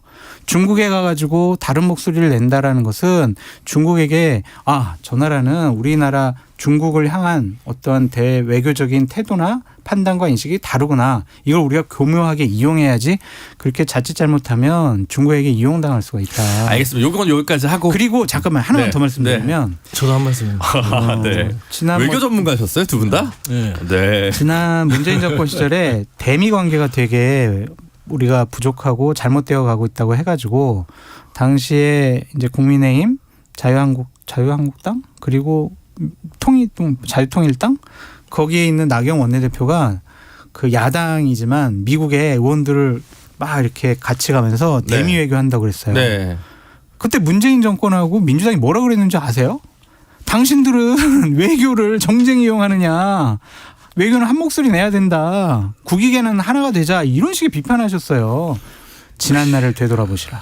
그러니까 제가 한마디만 짧게 하면 지금 우리 윤석열 정부가 대중국 외교를 정말 바보처럼 하고 있는 이유를 그냥 다 알 거예요. 미국이나 유럽 같은 경우는요. 특히 미국은 지금 중국과 대립각을 겉으로는 세우지 않습니까? 하지만 물밑에서는 경제교육이요. 1년 새에 400억 불이 늘었어요. 그러니까 겉으로는 그렇게 좀 센 발언을 하고 제재를 하는 것 같지만 실리는 챙기지 않습니까? 물밑 대화를 하고 있다. 물밑 대화를 하는 거예요. 그러니까 윤석열 정부도 물밑 대화를 하라는 것인데 그걸 안 하고 있으니까 민주당이 그걸 대신해서 가는 것이지 그리고 가서 정부 욕하지 않습니다. 지금 정확하게 가면 북핵 부분에 있어서도 중국도 나서라. 그다음에 최근에 이제 대만의 부분에 있어서도 좀 경색을 풀어라. 그리고 경제 제재 같은 거 하지 말아달라. 이런 얘기를 하고 있는 것이지 가서 정말 대한민국 정부를 욕하겠습니까? 그거는 조금 사실과 다른 말씀입니다. 알겠습니다. 네, 여기 외교 문제 여기까지 하고 김기현 대표 취임 100일이기 때문에 이 평가를 안 해주면 또 대표님께서 서운해하실 것 같아요. 네, 그렇죠? 해야죠. 네, 그 100일에 대해서 어떻게 평가를 하냐라고 여쭤봤더니 장 소장님은 기대만큼 못하지 않았다. 이중부정이에요. 서 부대변인은 하청 대표 이렇게 말씀하셨는데 서 부대변인부터 이번에 먼저 들어보도록 하겠습니다. 좀 100일이라서 좋은 말씀 좀 해드리고 싶었어요. 근데 뭐 장성철 소장님 말씀대로 기대만큼 못하지 않았다 동의는 합니다. 근데 솔직히 저는 별 기대가 없었거든요. 근데 평가할 건 없지만 역시나 김기현 대표 체제가 들어설 때 이 대표가 선임되는 과정 속에서 용산이 당무계획까지 해가면서 본인을 만들었다는 건 누구나 알 수 있는 사실이었어요. 그러다 보니 힘을 못 썼고 그나마 이제 당대표가 됐으니까 또 정치인이니까 그때는 그때고 됐으니까 참 본인이 좀 실력 발휘를 할 줄 알았습니다. 역시나 용산의 눈치를 봤고요. 어떤 것도 본인의 자율성을 가지고 결정한 것은 없었습니다. 특히나 최고위원 이 부분은 부대변인의 사견입니다. 그렇죠. 평가니까요. 그렇게 보이고 심지어 대통령이 거부권을 행사를 했잖아요. 지금 했던 부분들의 양곡법, 간호법 이런 부분들의 거부권 행사할 때도 국민의힘은 거기에 대해서 대안적인 발언들을 한 적도 없습니다. 그다음에 뭐 국민통합, 그다음에 여야 협치 이런 부분들을 대통령이 못하면 집권여당이 해야 되거든요. 김기현 대표 하나도 못했어요. 이른바 이제 용산 출장소 대표였다라고 그렇죠. 그러니까 하시는 모든 거를 그냥 그 용산에서 지시하면 국민의힘은 집권여당으로서 하청 역할을 했던 대표였다. 그래서 하청 대표다. 그래 좀 박하게 평가하고 싶습니다. 장 소장님은 서부 대변인께서 기대한 것 자체가 무리다라고 좀 말씀을 드리고 U20 그 축구 대표팀 있잖아요. 우리 당초 기대 별로 안 했잖아요. 4강까지 간 거 정말 잘한 거 아니에요. 그런데 너 왜 결승까지 못 갔어? 왜 우승 못했어? 그렇게 뭐라고 할 수 없잖아요. 그러면 안 된다. 우리가 김기현 당대표에게 대단한 뭐 정치력을 갖고 기대한 건 상황을 없다. 주도하고 여야 관계도 다 잘 풀고 정치권 혁신하고 개혁하는데 주도적인 역할을 하고 이거 기대한 거 아니잖아요. 그냥 내년 총선 때까지 무던하게 국민의힘을 안정적으로 관리를 잘 해달라. 그런 당원의 요구에 의해서 당대표를 뽑혔습니다. 안정적으로 못했잖아요. 지금 안정적으로 됐잖아요. 처음에야 뭐 최고위원들이 좀 난리를 부렸지만 지금은 안정적으로 하고 오늘 또 비전 선포식까지 하면서 앞으로 여러 가지 본인의 역량을 발휘하는 것 80점 정도 줄만하다. 100점 못 맞았다고 우리가 회초리 때리는 것은 문제가 있다. 그럼 김기현 대표가 4강 진출을 했다?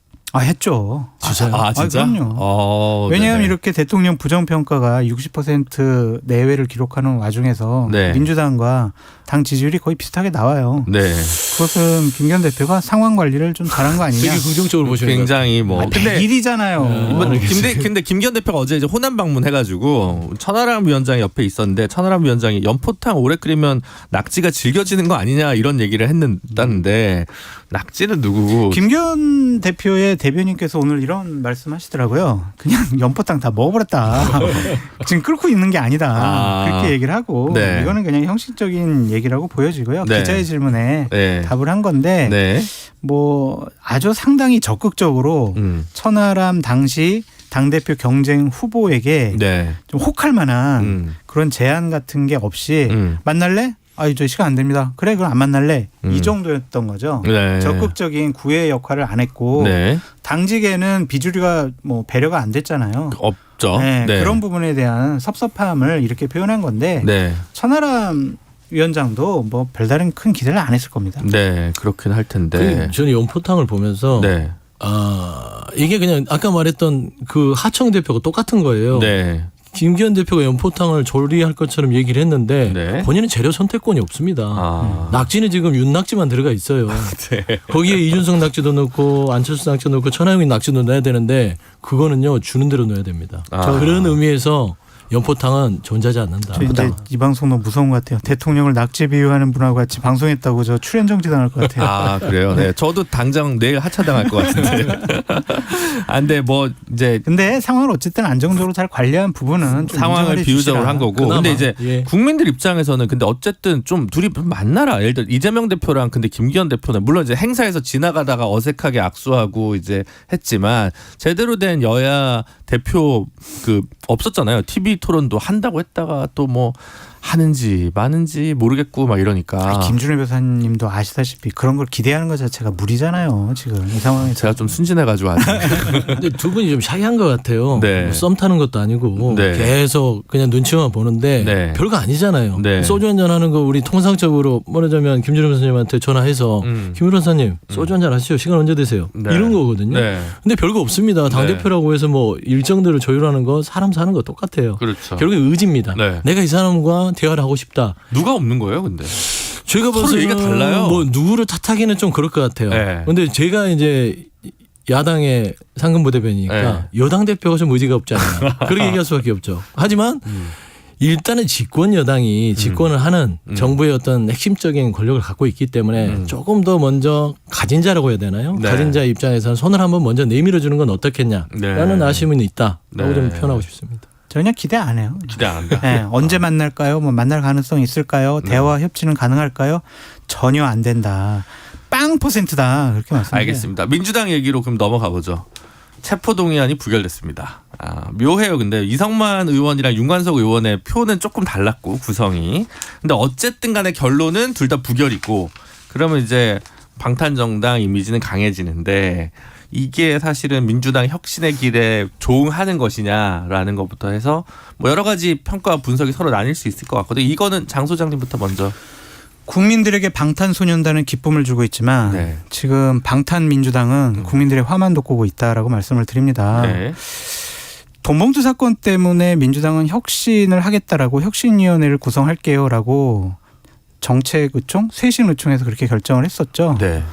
근데 그의 상징적인 분들을 보호해요. 이 앞뒤가 안 맞아요. 이율배반적인 행동을 하고 있다. 그래서 저는 민주당의 혁신위원회 곧 출범한다고 하지만 전혀 기대할 게 없다. 이미 끝났다. 그리고 민주당은 지금 혁신위원회가 필요한 것이 아니라 거듭 비대위가 말씀드리지만 필요하다. 비대위가 필요하다. 비대위가 필요하다. 라고 다시 한번 말씀드립니다. 네, 알겠습니다. 그리고 비대위원장은 서영주가 적입니다. 아니요, 그 정도는 아니고 거기서 중요한 역할을 그게 하셔야죠. 서영주가 그 정도는 아니다. 네. 네, 비대위 알겠습니다. 앞에서 저 수위를 하겠습니다. 제 말이 맞죠, 근데 부대변인. 제 말. 뭐 인정할 수는 없을 것 같고요. 그거는 일단은 뭐 민주당은 늘 혁신을 합니다. 부족하니까 혁신을 하는 거예요. 네. 부족하다는 걸 인정합니다. 늘 이 정당으로서 국민들의 사랑을 받아야 되는데 그동안 민주당이 180석 주셨는데 거기에 부응하지 못했던 건 인정해야 돼요. 네. 그리고 거기에 대해서 반성하고 반성해야 되는데 그 반성 자체가 국민 눈높이에 안 맞다는 거 그것도 인정해야 됩니다. 네. 체포동의안 부결 부분들도 따지면 부끄러운 일이에요. 네. 그러니까 이런 뭐 장 소장님 얘기하는 비판에서 제가 뭐라고 하겠습니까? 네. 많은. 네. 하지만 여러 가지 또 이유 없는 무덤은 없어요. 그러니까 체포동의안 부분도 보면 윤관석, 이성만 이 두 분에 대해서 굳이 검찰이 네. 이걸 불구속 수사를 해도 될 부분인데 네. 이걸 국회로 던져서 민주당에게 딜레마를 준 거 아닙니까? 네. 결국에는 민주당을 향한 야당을 향한 검찰의 의도가 제대로 먹혀들었다는 게 저는 매우 불편하거든요. 네. 그러니까 어쩔 수 없는 외통수 같은 느낌이에요. 그러니까 이거를 받아들였을 때 이 무도한 검찰의 어떤 의도된 수사를 인정하는 꼴이 되는 것도 있고요. 왜 그러냐면 윤관석, 이성만 네. 이 두 분의 영장을 보더라도 특히 이성만 그 의원의 영장을 보면 황당한 영장 청구 근데 사유가 있지 이제 않습니까? 그것 때문에 8표, 9표 차이가 났어요. 네네네. 그러면 당에서도 판단해가지고 야 그러면 이게 너무 좀 심하니까 윤관석 의원 거는 가결시키고 이성만 의원 거는 부결시키고 이렇게 갈 수도 있고. 그렇죠. 아니면 혁신위원장이 만약에 뭐 이래경이든 누구든 이제 임명이 됐으면 네. 혁신의 일성으로 어쨌든 이거는 일단 가결시킵시다. 그게 혁신의 첫걸음입니다. 이렇게 갈 수 있는 카드였을 거라는 그 가능성이 있었는데. 그러니까 보세요. 좀 꼬인 것 같아요. 상식적으로 보시면 네. 좀 아쉽다니까요. 부결된 거는 국민 눈높이에 안 맞아서 좀 아쉬움이 있지만 네.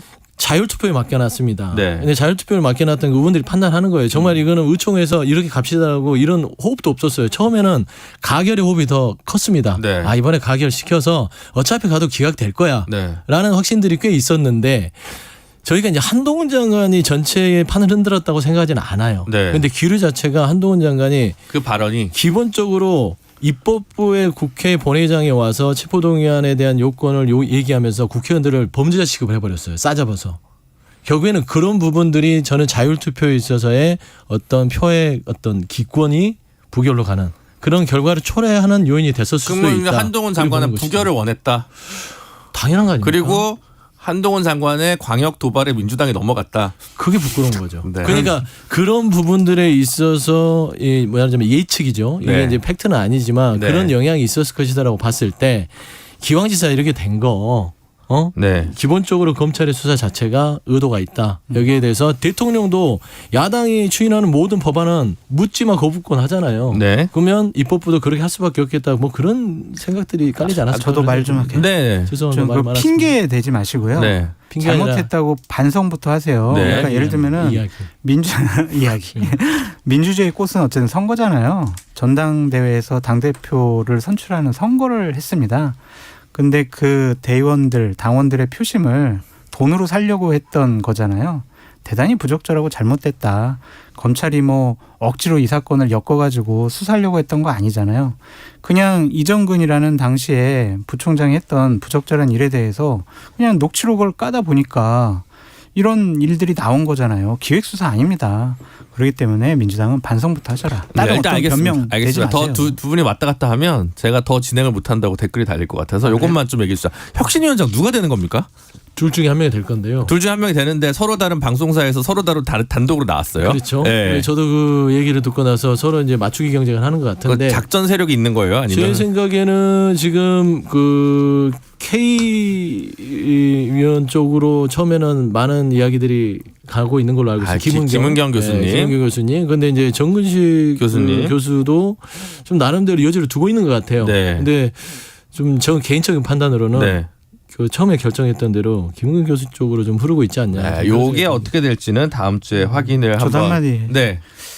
누가 혁신위원장이 되든 민주당의 혁신은 물 건너갔다. 그러니까 하루속히 비대위 체제로 전환하시라라고 다시 한번 아니 저도 한마디요. 네. 아니 혁신위원장이 누가 되는 게 중요한 게 아니라 네. 혁신위가 어떤 권한을 갖느냐가 중요하다. 저는 네. 생각합니다. 근데 국민들 입장에서는 사실은 뭐 저는 이름 들어본 분들이지만 누구야라고 하는 순간 그러니까 혁신위원회가 기대하지 끝난 거 아니냐 이런 의견들도 그러니까 기대하지 말라고요. 있기는 있더라고요. 왜 기대하지 마세요. 네, 알겠습니다. 기대 많이 해주셨으면 감사하겠습니다.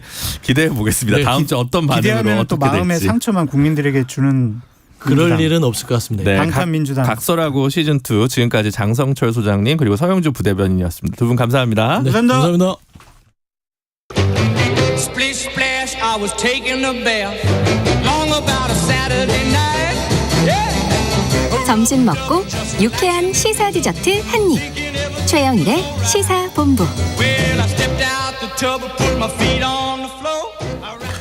네, 경제를 알기 쉽게 풀어보는 경제본부 시간입니다. 오늘은 LG경영연구원의 수석연구위원이신 김영주 박사님과 함께 이야기 나눠보도록 하겠습니다. 어서 오세요. 예, 안녕하십니까. 네, 바쁘신데 여기 걸음해 주셔서 감사합니다. 고맙습니다. 네, 사무실은 가깝죠, 여기서? 예, 뭐 네. 10분이면 옵니다. 네.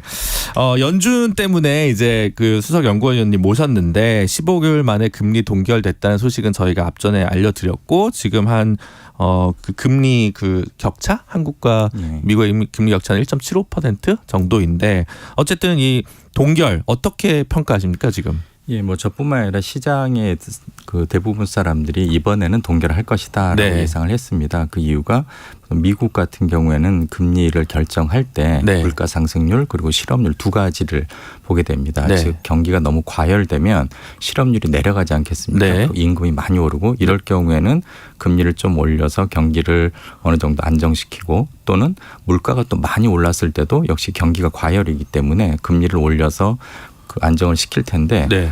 이번 그 금리 결정 하루 전에 발표된 미국 소비자 물가가 예상했던 것보다는 조금 낮은 걸로 나왔습니다. 네. 그러다 보니까 물가 부담이 좀 줄었구나. 예라는 이제 예측이 가능했고 네. 다만 그 실업률이 아직도 굉장히 낮습니다. 네. 지금 54년 만에 뭐 최저라 그러거든요. 네, 네. 그렇기 때문에 마음을 놓기는 좀 이르다. 그래서 이번에 보면 금리를 동결하기는 했지만 네. 이게 끝이 아니라 네. 더 올릴 수 있다라는 뉘앙스를 계속 풍긴 것도 네. 물가를 보면 어느 정도 안정세에 접어들고 있지만 네. 실업률이 너무 낮아서 즉 경기 그 과열의 어떤 잠재력은 여전히 있기 때문에 네. 그 불씨를 좀 고려해야 된다라는 결과로 해석할 수 있겠습니다. 실업률이 낮으니까 사람 구하기 힘들어서 임금이 올라가고 그게 물가에 또 상승을 영향을 주니까 버블을 만들 것 같아서 긴축을 해야 된다 이런 건가요? 그런 셈이죠. 왜냐하면 이제 금리가 네. 경제에 영향을 미치는 경로가 크게 두 가지입니다. 네. 하나는 소비에 물론 영향을 미치겠죠. 금리가 네. 오르면 사람들이 내가 이걸 물건을 사는 것보다는 잘 저축을 하자라고 하니까 네. 그러면 이제 물가가 덜 올라야 되는데 네. 그거는 이제 조금 효과가 나타나는 거고 네. 또 금리가 영향을 미치는 게 투자입니다. 그렇죠. 즉 기업들이 투자를 할 때 내가 이 돈을 보통 빌려서 하지 않습니까? 네. 투자에 기대되는 수익이 내가 지불해야 되는 금융 비용보다 더 커야 될 텐데 네. 지금 보면 투자와 관련해서 좀 시장 외적인 요인들이 자꾸 개입을 하고 있습니다. 네.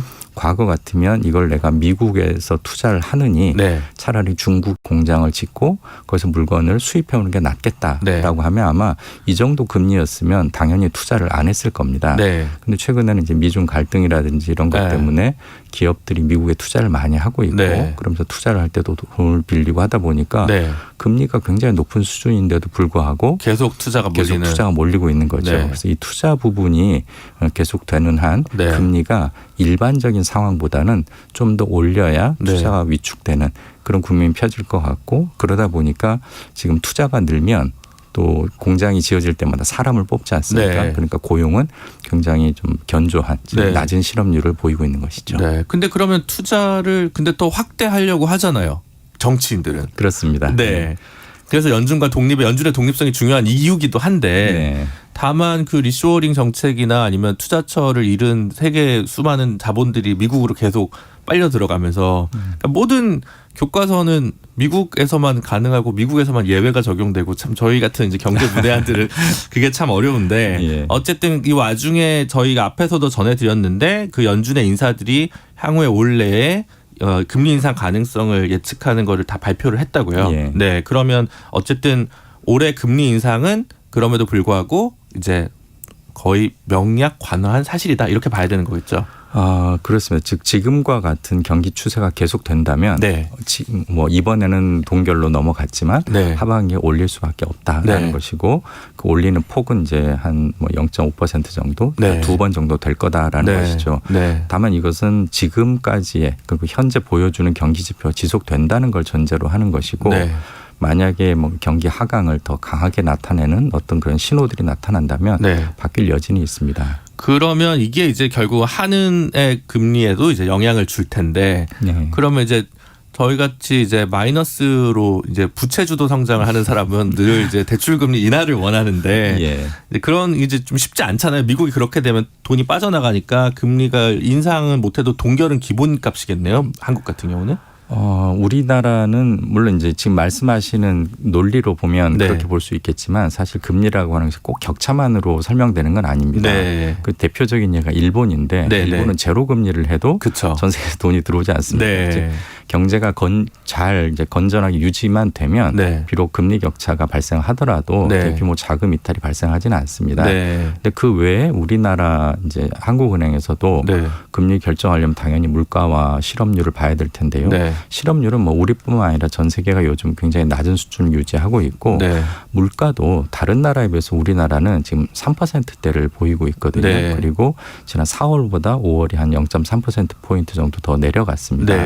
즉 이제 둔화 추세를 보이고 있는 것이죠. 그렇게 본다면 금리를 뭐 이제 동결할 만한 요인은 충분한 거고 대신 이제 그 전 세계 경제에서 각국별로 지금 국면을 표현해 주는 게 있습니다. 지금 일단 하강 국면이냐 또는 이제 바닥을 찍고 상승 국면이냐를 보면 네. 미국이나 한국, 캐나다 이런 나라들은 아직도 하강 중이다라고 이야기를 하고 있습니다. 하강 중이라 하면 경기가 이제 둔화돼가고 경기가 있는 둔화되고 것이죠. 있다. 근데 네. 이게 만약에 더 둔화시킬 필요가 있다라고 생각된다. 이제 네. 미국이 아마 대표적인 얘기겠죠. 네. 미국은 이렇게 하강 국면인데도 불구하고 물가가 높고 네. 이제 고용이 굉장히 견조하다라고 하면 금리를 더 높여서 조정을 하는 것이고 네. 우리처럼 이제 물가가 어느 정도 둔화된다라고 생각하면 좀 마음을 놓을 수 있겠죠. 아, 네. 근데 이제 그 전문가분들은 지금 미국 것만 보는 게 아니라 호주, 캐나다도 같이 봐야 된다 이렇게 얘기하는데 네. 저는 이제 여기서부터 들어가면 저 같은 사람 진짜 문외한이어서 설명을 좀 해주시죠. 두 나라 거는 왜 또 같이 봐야 됩니까? 일단 캐나다나 호주나 네. 그 같은 영어권 국가들이고 네. 또 작년부터 미국과 유사하게 금리를 계속 올려오던 국가입니다. 네. 근데 이제 호주는 그 우리나라나 미국과 달리 이미 지난 4월부터 선행 지표가 반등하기 시작했다라고 이야기를 하거든요. 아, 네. 즉 이제 바닥을 찍고 올라가는 국면이라고들 이야기를 합니다. 네. 그러면 이제 그 뭐 금리라든지 이런 걸 굳이 안 올려도 될 텐데 네. 호주도 바닥 그 선행 지표가 바닥을 찍자마자 네. 물가가 또 너무 오르기 시작을 했습니다. 아. 그러면서 지난 5월과 6월에 네. 금리를 결국 올렸거든요. 네. 또 캐나다 같은 경우는 아직 바닥을 찍지 못한 하강 국면인데도 불구하고 금리를 또 올렸습니다. 네. 그래서 이건 미국만의 것을 놓고 볼 게 아니라 미국과 유사한 또 한국과 좀 경쟁할 수 있는 네. 그런 국가들의 그 금리 상황을 네. 같이 봐야 될 거고 일단 호주와 캐나다가 6월에 금리를 또 올렸다는 건 우리 입장에서도 그 강한 압박이다. 좀 부담이 될 수 있는 것이죠. 네. 근데 그게 그러면 결국 그 금리에 따라서 변동하는 투자 돈이 왔다 갔다 하는 돈이 약간 건 투기성 자본이 더 많다고 봐야 되는 건가요? 그게? 그러니까 전 세계 이제 왔다 갔다 하는 금융 자본들이 네. 주식 시장을 목표로 하는 것도 있고 국채나 뭐 채권이나 네. 금리를 또 따라가는 네. 자본들도 있겠죠. 네. 말씀하신 것 투기 자본도 네. 있고. 근데 전체적으로 보면 아무래도 주식 시장이라든지 네. 직접 투자 같은 비중이 훨씬 높기 때문에 네. 그 이제 금리 격차가 모든 것을 결정하는 것은 아니라고 봐도 되겠습니다. 결국 이제 해외 자본이 어디로 왔다 갔다 하는 거잖아요. 사실 네. 우리나라는 저는 생각해 보면 가장 큰 투자자는 삼성이랑 SK랑 LG 뭐 이런데 미국에서 자국산 아니면 안 된다고 하니까 미국에 계속 공장 짓는 건데 이건 금리랑 아무 상관없는 것 같거든요. 그렇습니다. 말하자면 그 예. 한국에 지을 거냐 미국에 지을 거냐 정치적인 이슈가 더 지배하다 보니까 그러면 우리나라 국민연금 있고 그다음 큰 손은 별로 없는 것 같고 동학개미 서학개미가 금리에 큰 영향을 받을까 뭐 이런 생각이 들면 결국 이제 해외 금융자본이나 뭐 연금 이런 부분들이 아닌가 싶어서 예. 그러니까 저희 실생활이랑 참 멀면서도 가까운 것 같기도 그렇죠. 하고. 근데 이제 금융시장에 계신 분들은 금리 그러면 주식 또는 네. 자금의 흐름을 생각하시지만 네. 일반 그 경제 주체들 네. 소비자들이나 그런 분들은 금리 그럼 벌써 본인의 구매력을 그렇죠. 생각하거든요. 네. 내가 구매력이 얼마나 영향을 받을까. 네. 또는 아파트 담보대출 받은 거 원리금 상환하는데 그렇죠. 네. 얼마나 그래서 이제 그런 면에서 본다면 금리가 결국은 경기에 네. 더 직접적인 영향을 미친다고 봐도 되겠습니다. 네, 알겠습니다. 이제 금리 복잡한 얘기는 여기까지 하고 그 미중 갈등 속에서 이제 이게 좀 얘기를 한국과 중국의 무역 관계 얘기로 좀 이제 한번 넘어가 보도록 하면 좋을 것 같은데요. 지금 이제 일단은 그 중국과의 무역 양은 지금 비중은 계속 좀 줄어들고 있는 거죠. 그렇습니다. 그게 이제 이번에 좀 나타난 그러니까 지난 4월 그 미국의 수입 시장 결과를 그 월스트리트 저널에서 발표를 했는데요. 미중 관계, 네네네. 그러니까 한중이 미국의 아니라 예, 전체 수입에서 얼마나 많은 나라들의 그 지분이 달라졌느냐. 네. 일단 미국 이제 전 세계에서 물건을 수입하지 그렇죠. 않습니까? 네. 그럼 중국에서도 수입할 거고 네. 한국이나 멕시코 이런 데 수입할 텐데 네. 그 동안은 이것에 대한 이제 뚜렷한 분석이 잘 없었습니다. 네. 그래서 분명히 벌써 한 5, 6년 전부터 트럼프 정부 이후로 미중이 이렇게 갈등을 빚고 있는데 네. 왜 여전히 미국은 중국에서 수입을 많이 할까 네.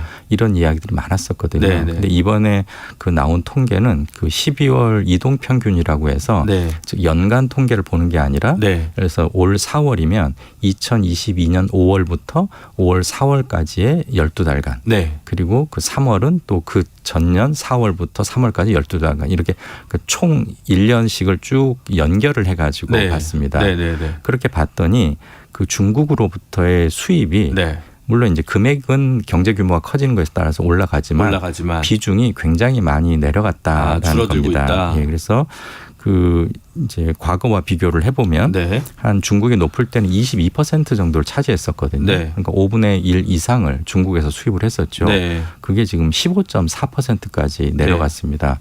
즉 거의 한 7%포인트 가까이 하락한 거고 결국 미국 수입 시장에서 중국의 영향력은 그만큼 줄어든 거고 그 줄어든 만큼을 유럽이라든지 또는 다른 아시아, 그러니까 중국을 제외한 교역량을 늘리고 있다. 예, 다른 아시아, 멕시코 이런 나라들로부터 수입으로 이렇게 바꿔가고 있는 것이죠. 그러면 중국도 미국 국채를 이제 덜 사기 시작하나요?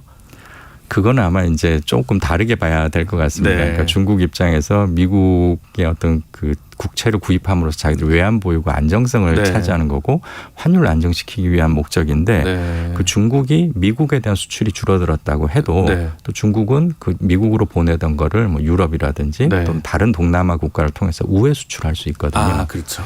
근데 저는 이제 이 부분에서 오히려 좀 주목했던 게 그 전 세계에서 아마 물건을 가장 싸게 만들 수 있는 나라가 중국일 텐데 미국이 중국에서 수입해 오던 거를 줄이고 만약 똑같은 물량을 동남아라든지 멕시코라든지 유럽에서 사오면 그 물건은 당연히 덜 싸게, 즉 더 비싸게 수입해 올 수 있지 않겠습니까?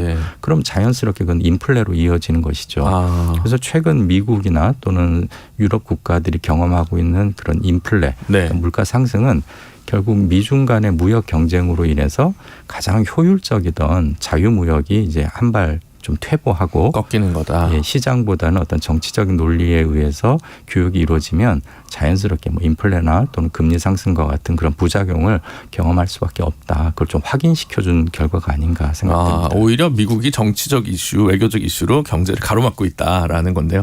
그러면 이제 한국은 이제 어떻게 하냐? 한국도 92년 이후 30년 동안 흑자를 보다가 이제 적자로 돌아서고 있고 무역 비중도 조금 주는 뭐 경향이 있는 것 같은데 여기서 한국의 활로는 어떻게 해야 된다고 좀 보시고 계시나요? 네, 물론 이제 이렇게 시차가 좀 필요합니다. 왜냐하면 이게 무역이나 투자는 다 공장을 짓고 의사결정하는데 몇 년씩 걸리기 때문에 시차 걸리지만 우리나라도 이미 기업들이 대중 수출이 줄어드는 것에 대해서 피부로 느끼고 있었고 대신 또 중국 부품에 의존하는 것이 안전하지 않다라는 생각들을 많이 해왔기 때문에 그걸 동남아라든지 멕시코로 계속 이전을 하고 있습니다. 그래서 이제 중소기업들 같은 경우에는 그런 대기업을 목표로 한다면 그런 부품 수출도 이제는 중국보다는 그 중국에서 다른 이제 좀 확 이전되는 동남아시아나 멕시코 이런 쪽으로 좀 검토해볼 필요가 있겠습니다. 아, 그렇긴 하고 그러면 이제 중소기업 입장에서는 그런데 대기업 입장에서는 근데 중국이라는 소비자 시장을 포기하기는 어려운 부분이 있잖아요. 그러니까 공급망에서 있어서는 중국을 배제하더라도 근데 중국에서는 또 미국처럼 중국산으로 해달라라고 얘기하면 중국 시장 엄청 큰 시장인데. 예, 그래서 그 기업들은 배제라는 표현은 잘 안 씁니다. 왜냐하면 당연히 배제할 생각도 없고 다만 그 리스크를 좀 최소화하자는 것이거든요. 그러니까 중국을 아예 떼어내기보다는 중국에 100% 의존했다간 위험할 수 있으니까 중국 비중을 좀 줄이자. 그리고 지금까지 우리나라의 대중 수출은 소비재보다는 중간재 비중이 훨씬 높았습니다. 그래서 말씀하신 것처럼 소비 시장으로서의 중국은 여전하기 때문에 소비재 수출은 계속 늘리고 대신 중간재나 자본재 수출은 좀 다른 나라로 이렇게 다변화하는 그런 전략이 필요해 보입니다. 연구원님은 주로 이제 수치를 보시니까 이런 얘기하면 그렇지만 기업 입장에서도 보면 그러면 전략적 명확성보다는 전략적 모호성이 기업의 기회를 더 제공하는 게 아닌가라는 생각은 하실 수 있을 것 같은데요. 그렇죠. 기업들은 뭐 늘 전략적 모호성입니다. 그걸 꼭 모호하다는 표현보다는 여러 카드를 쥐고 싶어 하는 거죠.